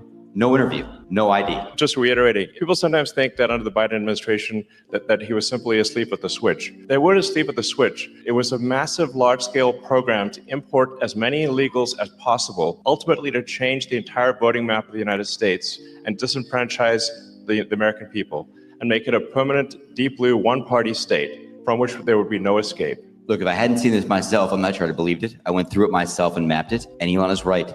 This is true. The defaults in the system from Social Security to all of the benefit programs have been set to max inclusion, max pay for these people, and minimum collection. That's what's happening. We found 1.3 million of them already on Medicaid, as an example. We've gone through on every benefit program we went through, we found groups from this particular group of people, this 5.5 million people in those benefit programs. And then what was really, really disturbing us was why. And so we actually just took a sample and looked at voter registration records. And we found people here registered to vote in this population, yes. And who did vote? And we found some by sampling that actually did vote. And we have referred them to prosecution at the Homeland Security Investigation Service. Yeah. And the truly disturbing thing, though, I just want you to know this, a truly disturbing thing to me, and the darkest thing about this to me, the voter fraud is terrible, but the human tragedy this created is extraordinary, because what you don't understand, people don't know, and Americans need to know, that's why I'm here, is that human traffickers made $13 to $15 billion off of this. That's the money that's going around the world, moving people around the world to our borders because of these incentives. How does it work? What happens? Hey, if you're in Africa and you're in Central America, you got to walk up through Mexico, through America. Who do you pay? You pay the narcos, you pay the traffickers. And we were told by ICE, it's between $20,000 and $500, depends where they pick you up, to walk across all those countries and get all the way up to the border. Where's that money goes? It goes to the cartels. It goes to human traffickers. There are 30,000 children that have not appeared on the notice to appear already. ICE knows this. 270,000 children didn't even get notices to appear. ICE told us that kids are being trafficked back and forth across the border to complete families to make this easier. This is a human tragedy. It's not just the money, it's the people and the kids. And how many of these people died on the way up here that didn't make it in? What happened to them? We created a system here that created a incentive for people to come and be taking advantage of by these traffickers. And how do you think they get paid? What, you're in Africa, Central America, you got $20,000 or $10,000 or $5,000 to pay these traffickers? No, you don't. What happens? You come in, then you owe them the money. You're an indentured servant. The scale of it is absolutely wild. We're talking millions, not hundreds, not thousands, millions of social security numbers being handed out like candy to non-citizens. In 2021, 270,000 social security numbers were issued to non-citizens. By 2024, that increased to 2.1 million. Let that sink in for a second. That's nearly a 10-fold increase in 3 years. And don't even try to spin this as, oh, it's just work permits or legal asylum processing, because clearly it's not. And it's not just the social security numbers that we're talking about. According to this presentation, those social security numbers were used as a gateway for everything: government benefits, healthcare, voter registration. Yes, actual illegal votes by non-citizens that they supposedly tracked down and have now referred to the Department of Justice. And it's exactly what Elon Musk was saying during his appearance on Joe Rogan a couple weeks ago, that this was the Biden racket. They funneled millions upon millions of people into the nation, giving them quasi-legal status, and apparently many of these people were receiving fraudulent American documents. So basically they set up this incentive structure to offer illegal migrants benefits and all of these perks with the hopes that they could eventually naturalize them, have them vote Democrat for the rest of their existence in the country, essentially establishing single-party rule. And there's also the more cynical outlook that the Democrats didn't even intend on naturalizing these people. They had no intention on granting amnesty. No, there was possibly a scheme to have these people vote illegally. And who's to say they didn't? Elon Musk and his team is alleging that they found evidence to suggest that. They're suggesting that they were issuing government IDs to people who shouldn't have them, and that supposedly some of these people voted in the previous elections. This is the scandal of a decade. It's an election scandal, a taxpayer scandal, a national security scandal. If everything that Elon Musk is saying is true here, this is the Biden administration essentially selling out the nation's sovereignty for cheap votes and globalist approval. And look, we're going to be as cautious as possible here, because so far all they've done is show us a chart. But if a fraction of what they're alleging here is correct, holy frickin' moly, things are about to get real spicy once these official reports start to drop. You know, this is probably why they've mobilized their leftist minions across the country to attack Elon Musk. He may be on to the biggest corruption scandal in modern American history. And at this point, it's not even about politics anymore. It's not about government deficiency. At this point, it's about saving the republic. Anyways, that's pretty much what I got for you guys. Don't want to go too much into detail over this stuff, because again, we really have to be patient in cases like this and wait. This is why I was saying, say this is traitorous. Yeah, it's treason. This is why I was saying, come late June, I would say, I'll put it to you like this. Once they get the states audited, that's when, once they start auditing the states, that's when they're going to, I think that's when they're going to start locking up a lot of Democrats. Because you can get them on the money. Do you understand? You can get, because Elon was saying, I'm gonna post it tomorrow. He did a cut. There are a couple of news stories on him concerning this whole Social Security thing and Medicaid fraud. He was saying that he's going to, through Doge, they're going to start looking at where all of the, how a lot of these congressmen and senators who make less than $200,000, why do they have tens of millions of dollars in their bank accounts? So you're looking at the FBI and the Department of Justice starting to issue subpoenas and everything. And the best way to do that, I mean, you don't just do it just to do it. You have to start going. I mean, first and foremost, they already know a lot of the money that was going overseas through USAID. They know a lot of that money didn't leave Washington. They know where it went. You had one company, they tried to delete like whole terabytes of information, but these, like Elon said, you know, but these people didn't know what they're doing. We recovered all the information, so they know where all the money went. We're talking about trillions of dollars. They know where all, Just FYI, it's hard to totally delete information off the hard drive. It's actually still on there. It's just in a place where it can be overwritten. Thank you. So he was like, yeah, like we recovered the data. Like, I don't even know why they even bothered to do that. Like, we recovered the majority of the data. Like, so we know where the money went. We know what you spent it on, and we know whose pocket it went in. He's got one more month. What, the end of this month? He said he was going to step down in May from Doge, because they'll be done with, pretty much done with the audit by then. So what is the point of him staying on? But do understand, he's just the face of Doge. He's not the head of it. He's not the one. There's a white woman who is the head of Doge. Elon is taking the slings and arrows for her to keep her safe, to keep her out of the spotlight. Because you see what these idiots are doing. You know, as far as attacking Teslas and whatnot that people have already bought, people that are quote unquote on your side. The more you do this stuff, the more you turn a Democrat into a Republican. But I digress. Well, not only that, the more you discredit your so-called climate change. Oh yes, like, you know, that just lets you know it was BS. But I've been said that there's nothing you can do about climate change. Like I don't care how many private planes stop flying in the air and how many electric cars you buy. I hate to tell you this, it has nothing to do. Climate change has nothing to do with that. At any rate, yeah. Sorry, let me take this hoodie off. I am sweating. Yeah, they're gonna, once the FBI and the DOJ, once they clean out all the treasonous agents that's in there, once they deal with them through the lie detector test, and they get a new staff that they can trust, that's when they're going to start auditing the states. And through the states, they can find out where the money was going. They can tie you in through all of these programs that Doge has been cutting. USAID, DOE, what is that, the UIAP or something that they just call themselves trying to delete their hard drives, through the US Treasury.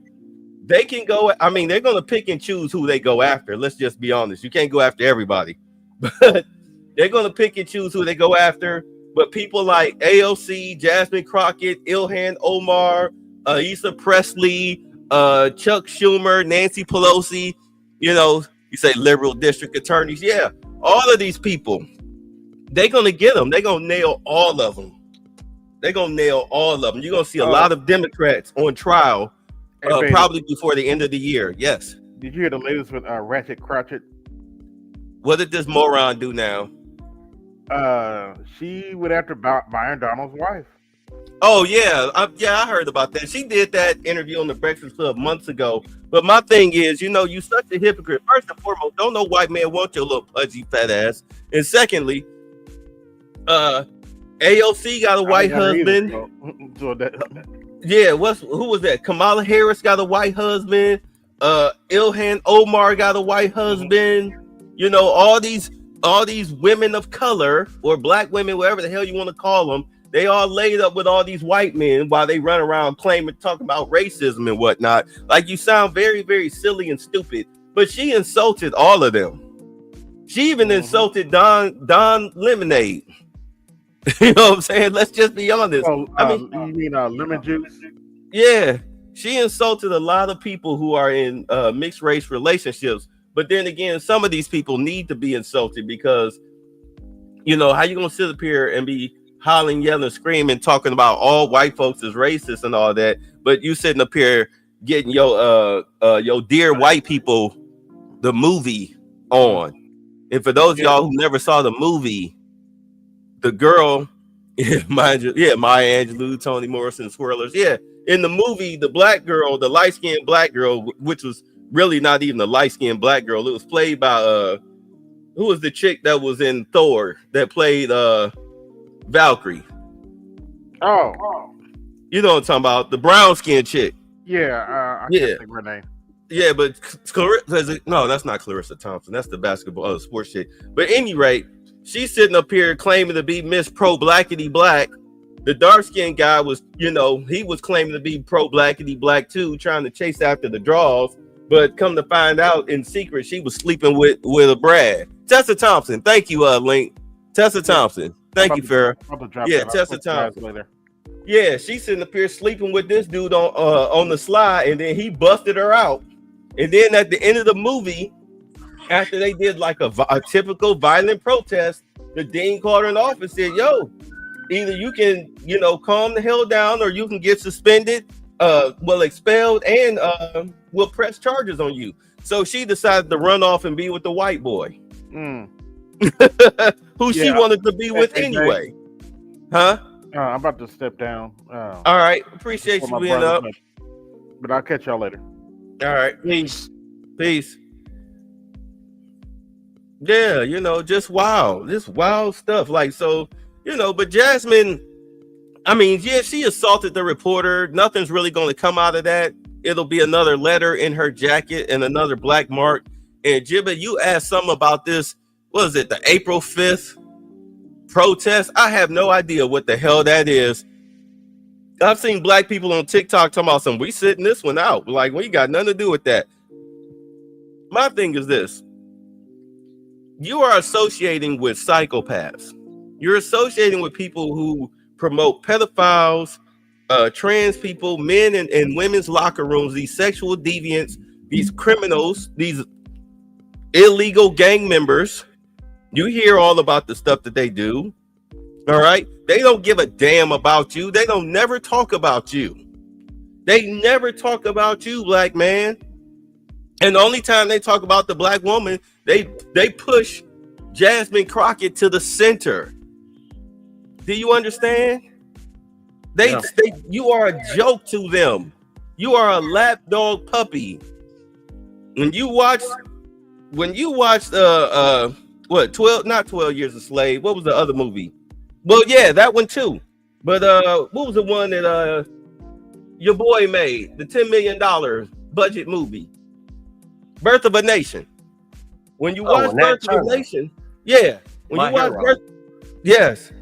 watch Birth of a Nation, when you saw there was a quick scene where the little white girl come outside and she had the little black girl on the leash, and the little black girl was just happily skipping along with her with a freaking leash around her neck.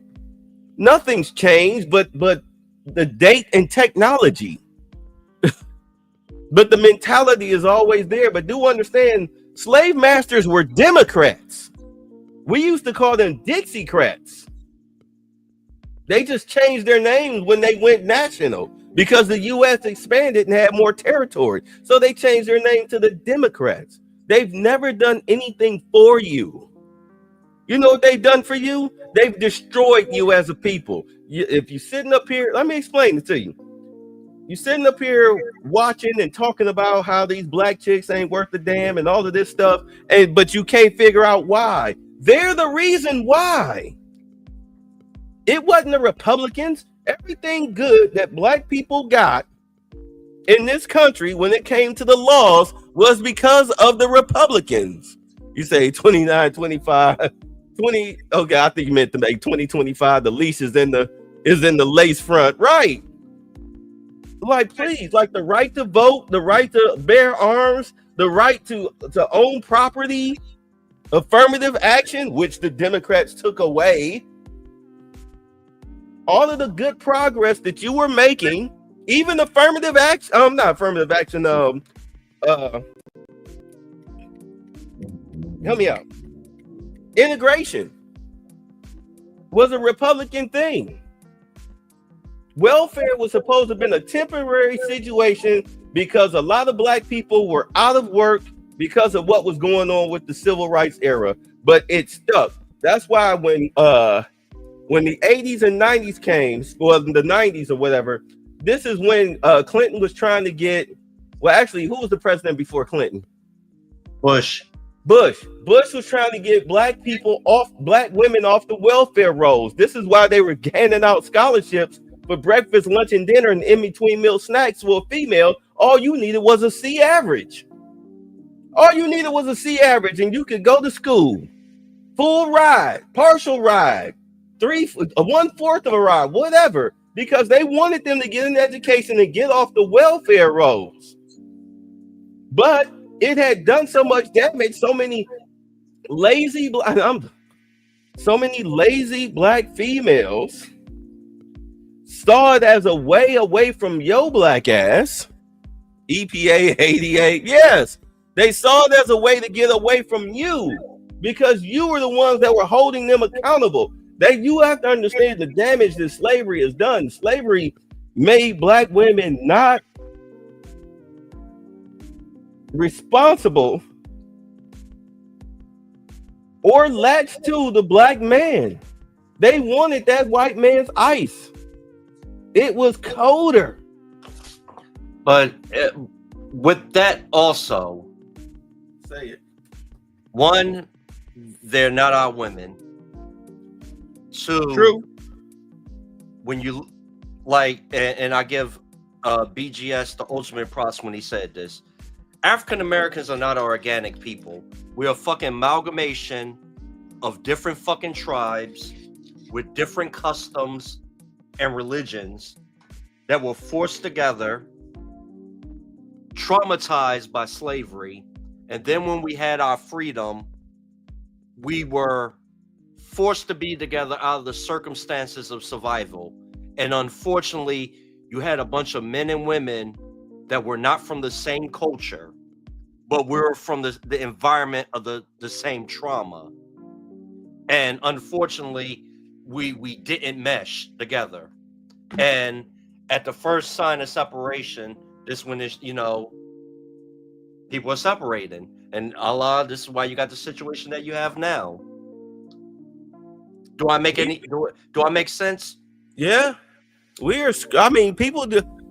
Black men, y'all don't understand just how screwed we are. Y'all sitting up here, and I say this in general. I'm not talking about y'all personally, but y'all sitting up here trying to chase after a taco that don't want nothing to do with you outside of your wallet. And I know it's not all. But until you figure out a proper vetting process, then maybe you should concentrate on getting your life together first. Yeah. Or dating out. And shout out to Sergeant Willie Pete. America has the black people that it deserves. Yes. We are so screwed. I don't think we really even understand just how bad of a position we are. I sit up here, I put up the graph showing that we were at the very bottom of the economic ladder, even at an average of $52,000 per household on average. It doesn't matter whether you married or not, but $52,000 was at the very freaking bottom. The only way you're going to climb up out of that right now, you have to get into those construction jobs as men. Or get into the stock market. You have to find a way to get your money up. You have to find a way to get your money up. And when you get your money up, you'll find yourself hanging out in different circles that are more suited to your financial status. You got to stop slumming. That's the biggest thing that we have to do as black men. We have to stop slumming. Yeah, a perfect example. A couple of weeks ago, one of my friends that I grew up with in the projects came to see me at my job. He was shopping, and we were catching up, chopping it up, because I had some time to spare to converse with him. And he was like, "What you been up to?" And I was telling him, "Me, I'm work manager, got a child, blah, blah, blah." And I'm like, "What are you doing?" "I'm working at Popeyes, and I live here in the townhouses with my chick, which is on Section 8. And he was like, "Oh, we should hang out." And I'm like, "To do what?" I said, "Do you got an Xbox or a 360? An Xbox or a PlayStation?" He was like, "Yeah, here's my gamer tag. Whenever you see me on, hit me up. And hold on. Go ahead, babe. I'll be right back." No, because I try. Oh my God, look. Because the reason why you stop slumming, look at the people who wound up slumming. Look at the rappers who got killed because they were slumming. What was the dude? Was it Offset? They got murdered? Yeah. Yeah, slumming down there, hanging out with bums out there in Houston. Who was it? Proof? Was it Proof or Preach? What was the guy from D12? Proof. Yeah, he's sitting up there slumming, got his brains blown out, slumming. You say people don't talk Ebonics when they're talking business. It's like, what are you doing? Stop. I get it. Everybody loves where they come from. Yeah, the Waffle House. Yeah, I bet I'd never go to a Waffle House. No, but everybody loves where they come from. But trust me, when I go to Cleveland, I don't be out in the streets. I go to see family, and then I'm out. I go from house to house to house, and then I'm out. I made one stop to downtown, a public place, Tower City, and that place was a ghost town. It used to be thriving. Picture what you would call the white people mall. Picture that, at its height. Yeah, now that was Tower City in Cleveland. It was just a bustling area. Now picture it, with only like maybe 3 cell phone stores open. Hey, and the reason for the story that I gave, what you have to show like me? they were wondering why, like talking about that. The people I hang out with, they all have jobs, and when we hang out, we set up a date to hang out, to go eat. We're doing something constructive. Put my camera. Oh, I thought you was gonna show me something. My bad. His brother put up Dr. Nilly Fuller in the beginning of the chat when we started. Nilly Fuller, may he rest in peace, one of our great prophets. He said, we are fucked up due to white supremacy, and black people should only hang around each other when something constructive is happening. So that is like what we have to do. Like, look, I understand, like you said, we're not ashamed of where we came from. We're not ashamed so much of our culture, trying to be, in the sake of saying keeping it real, but the environment's changing, and out of survival, you got to be around people that have something to lose. When you're around people that has nothing to lose, you will lose it all. So, prime example, the barf scene in Star Wars, the cantina. You'll be dead. Yeah, just from a little bump. I like what was that? The robot chicken version. Like they just went to lunch. Him and the walrus guy, they just went to lunch, but the co-worker was acting like a tough guy, and he wound up getting his arm chopped off. Yeah, all it takes is all the 3 seconds. 3 seconds of a bad decision can change your whole life. Man, look, the last day I was tough was the last day I got out of the Marine Corps. I'm a working man. I have a son that I have to get back home to. I got people that depends on me bringing home a check and hanging out, putting like the potential to put my life in danger. Nah, no, thank you. Nah, I'm good. And how many people lives were cut short or their lives were seriously altered in a negative way with just hanging around people who have nothing to lose? How many people who friends or loved ones, you were like, oh, so-and-so got killed. Why? Waffle House, hanging out at the corner, or wrong place, wrong time. They was with somebody like your old friend, but you don't know that he got beef with someone, and now the ops shows up and you become a lick. Nah. Right there. Yeah, bump on the side. Yeah, the Negro moment. What's up, Triff? Yeah, that Negro moment. You get caught up in that Negro moment. I mean, all I've done for the past, almost 40 years is try to help black people, but now black men do better, because we really do not have any friends. We don't have any friends. You only have temporary allies if you have them. And they could be your enemy the next second.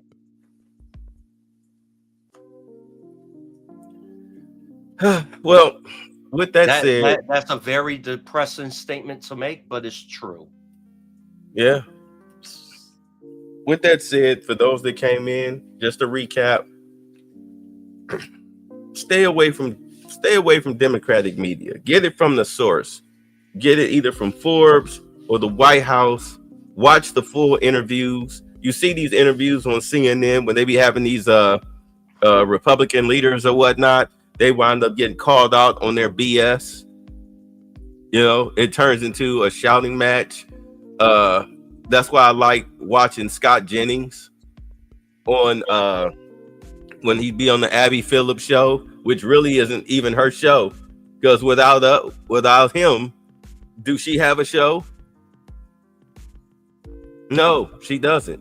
Scott Jennings is all over her highlights, embarrassing her. Well, not necessarily her, but the people on the show. I mean, just to show you how dumb some of these people are, this one dude actually had the nerve to say that the president was not in control of the U.S. military. What?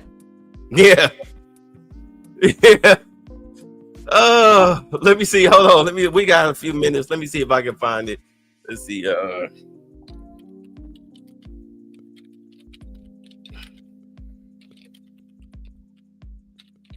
I mean, good Lord. I mean, this is just an idea of the stupidity of the people that they be having. There it is. But let's see. Let me see if I find the longer clip. That's just the short. Ignorance is at an all-time high. Remember that Chris Rock skit? I'm just keeping it real. Yeah. Dang it. They keep showing I keep finding hold on. There we go. All right. So y'all can see exactly what I'm trying to find it. They keep showing the clip. This guy right here. Oh, the guy from Tennessee. From what? Isn't he the state rep from Tennessee? I have no idea who he is, but no, not him. Not him. Not the guy that called himself putting his finger in that dude's face. Like, I don't know why he did that. But like, dude, like, it's bad enough that y'all was sitting up there talking about gun control on the same day that they had that mass shooting by that trans guy that killed them kids in that Catholic school. And they wound up throwing them out. Oh man, where is it? Here we go. All right.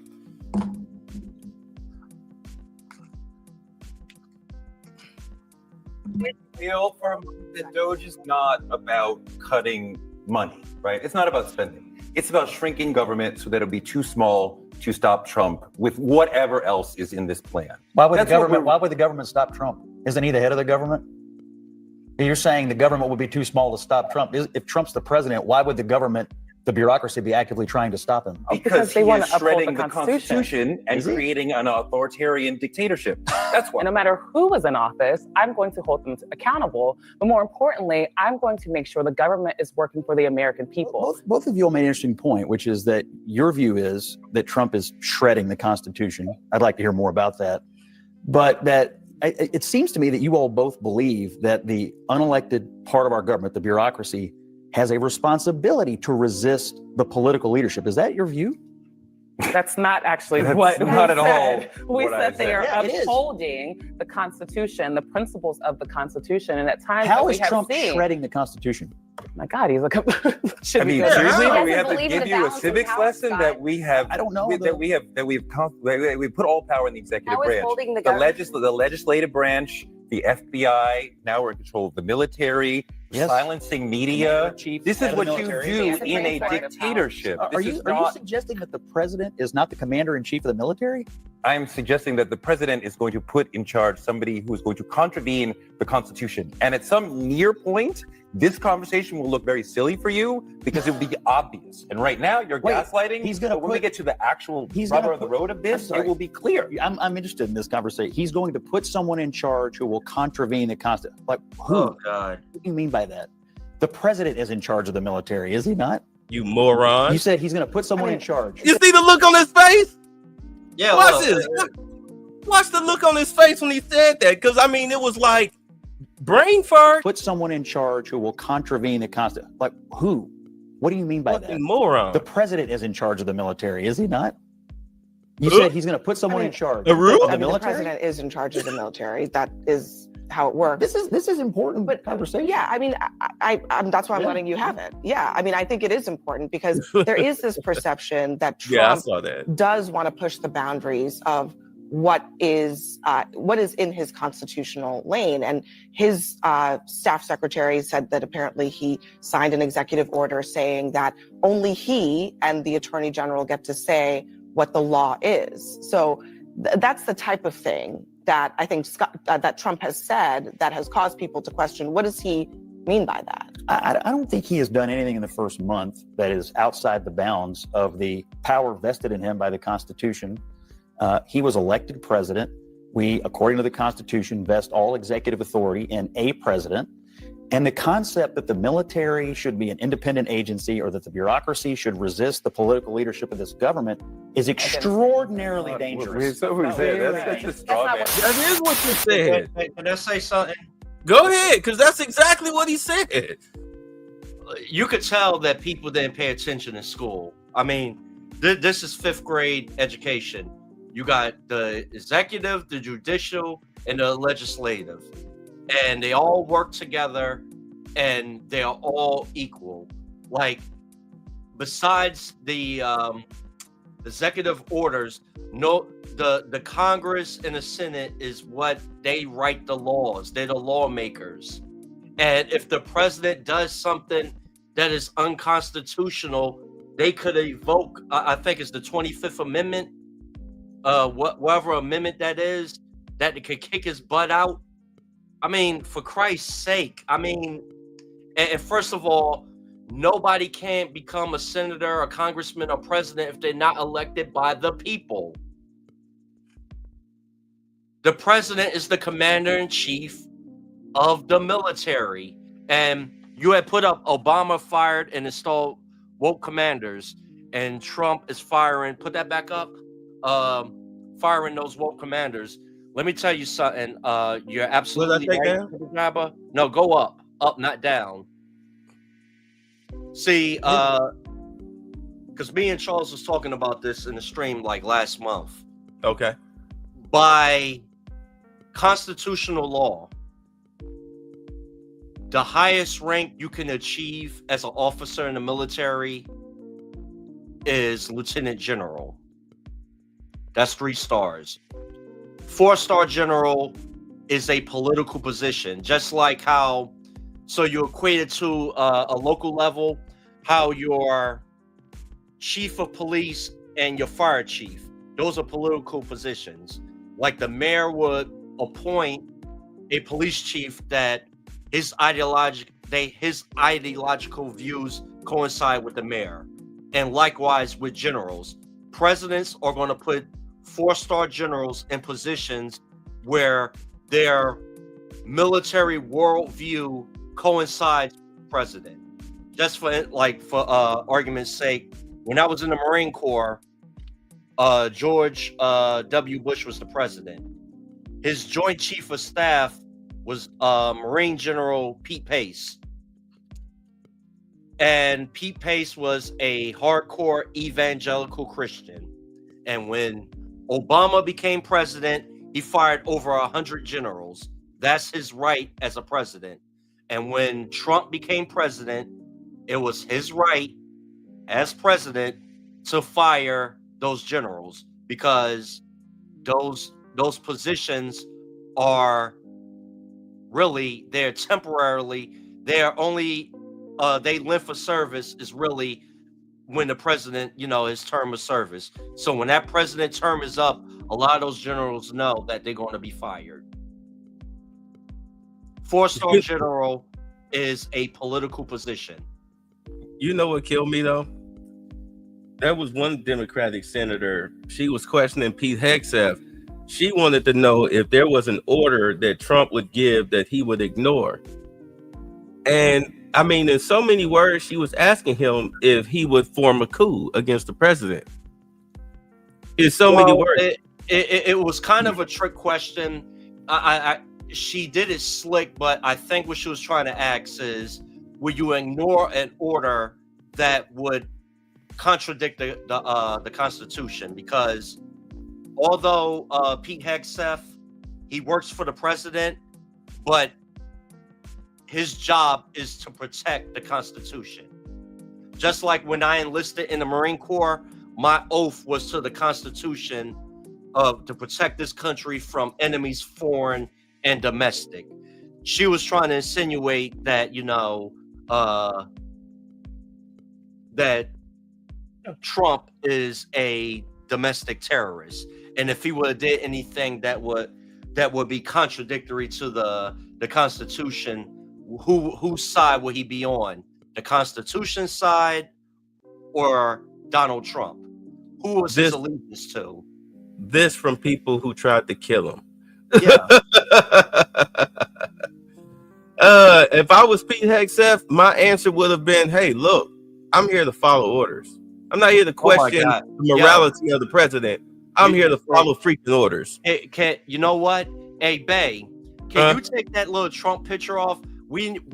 Send me this video, because I can make a dope meme out of the look on his face. Oh, hold on. All right, hold on. Send me that video. Please send me the link. I'm gonna make me a meme out of this. Oh, you want the video? All right. Yeah. I can see the video. All right. I'll email it to you right now. Yeah. How about that? Yeah, please. I can make a dope ass meme. Yeah, because this guy, he was so stupid. But Scott Jennings, he be on that show. Look, he be on that show practically 5 nights a week. Steady making fools of these people. He makes fools of these people because they don't know what they're talking about. That look on his face is like, either did I pay attention in 5th grade, or when I went to college, did all the radicalism erase common sense from my brain? Look at him. Yeah, there's the video for those of y'all that want to check it out. All right, so we're at the 2-hour mark and I am fading. It was great to talk to you guys today. I'll try to get those Elon like a Muppet Jibba Jabba. Yeah. I'll try to get those Elon videos out. Let me know what y'all think about my daily uploads, them little less than 10-minute videos, those little video shorts I've been doing. Like they're AI generated through CapCut. All right. That's why sometimes the reading, it sounds like I'm not pronouncing words right. That's CapCut doing that, not me. The cadence is also a little off. So, but still, my whole point is I just need to get the info out because that's what matters most. I'm just trying to get a little style to it. Any closing words, sir?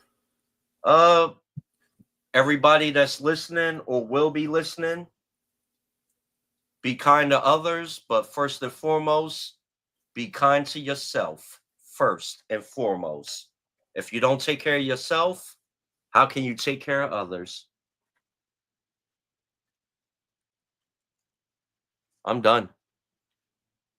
Look, the word of the day is de-escalate. De-escalate. De-escalate. We will catch y'all. I'll catch y'all tomorrow, and we'll see the rest of y'all. We'll get back on the regular Monday stream. Monday. I'll be doing a whole lot better then. So I catch y'all then. Okay, I believe that is an L. It is in fact an L. You believe 6 hours ago I couldn't even read a stop sign? All right, test me again. I want to go smaller. Smaller. All right. Great work, Rob. Great work. See if you can read this.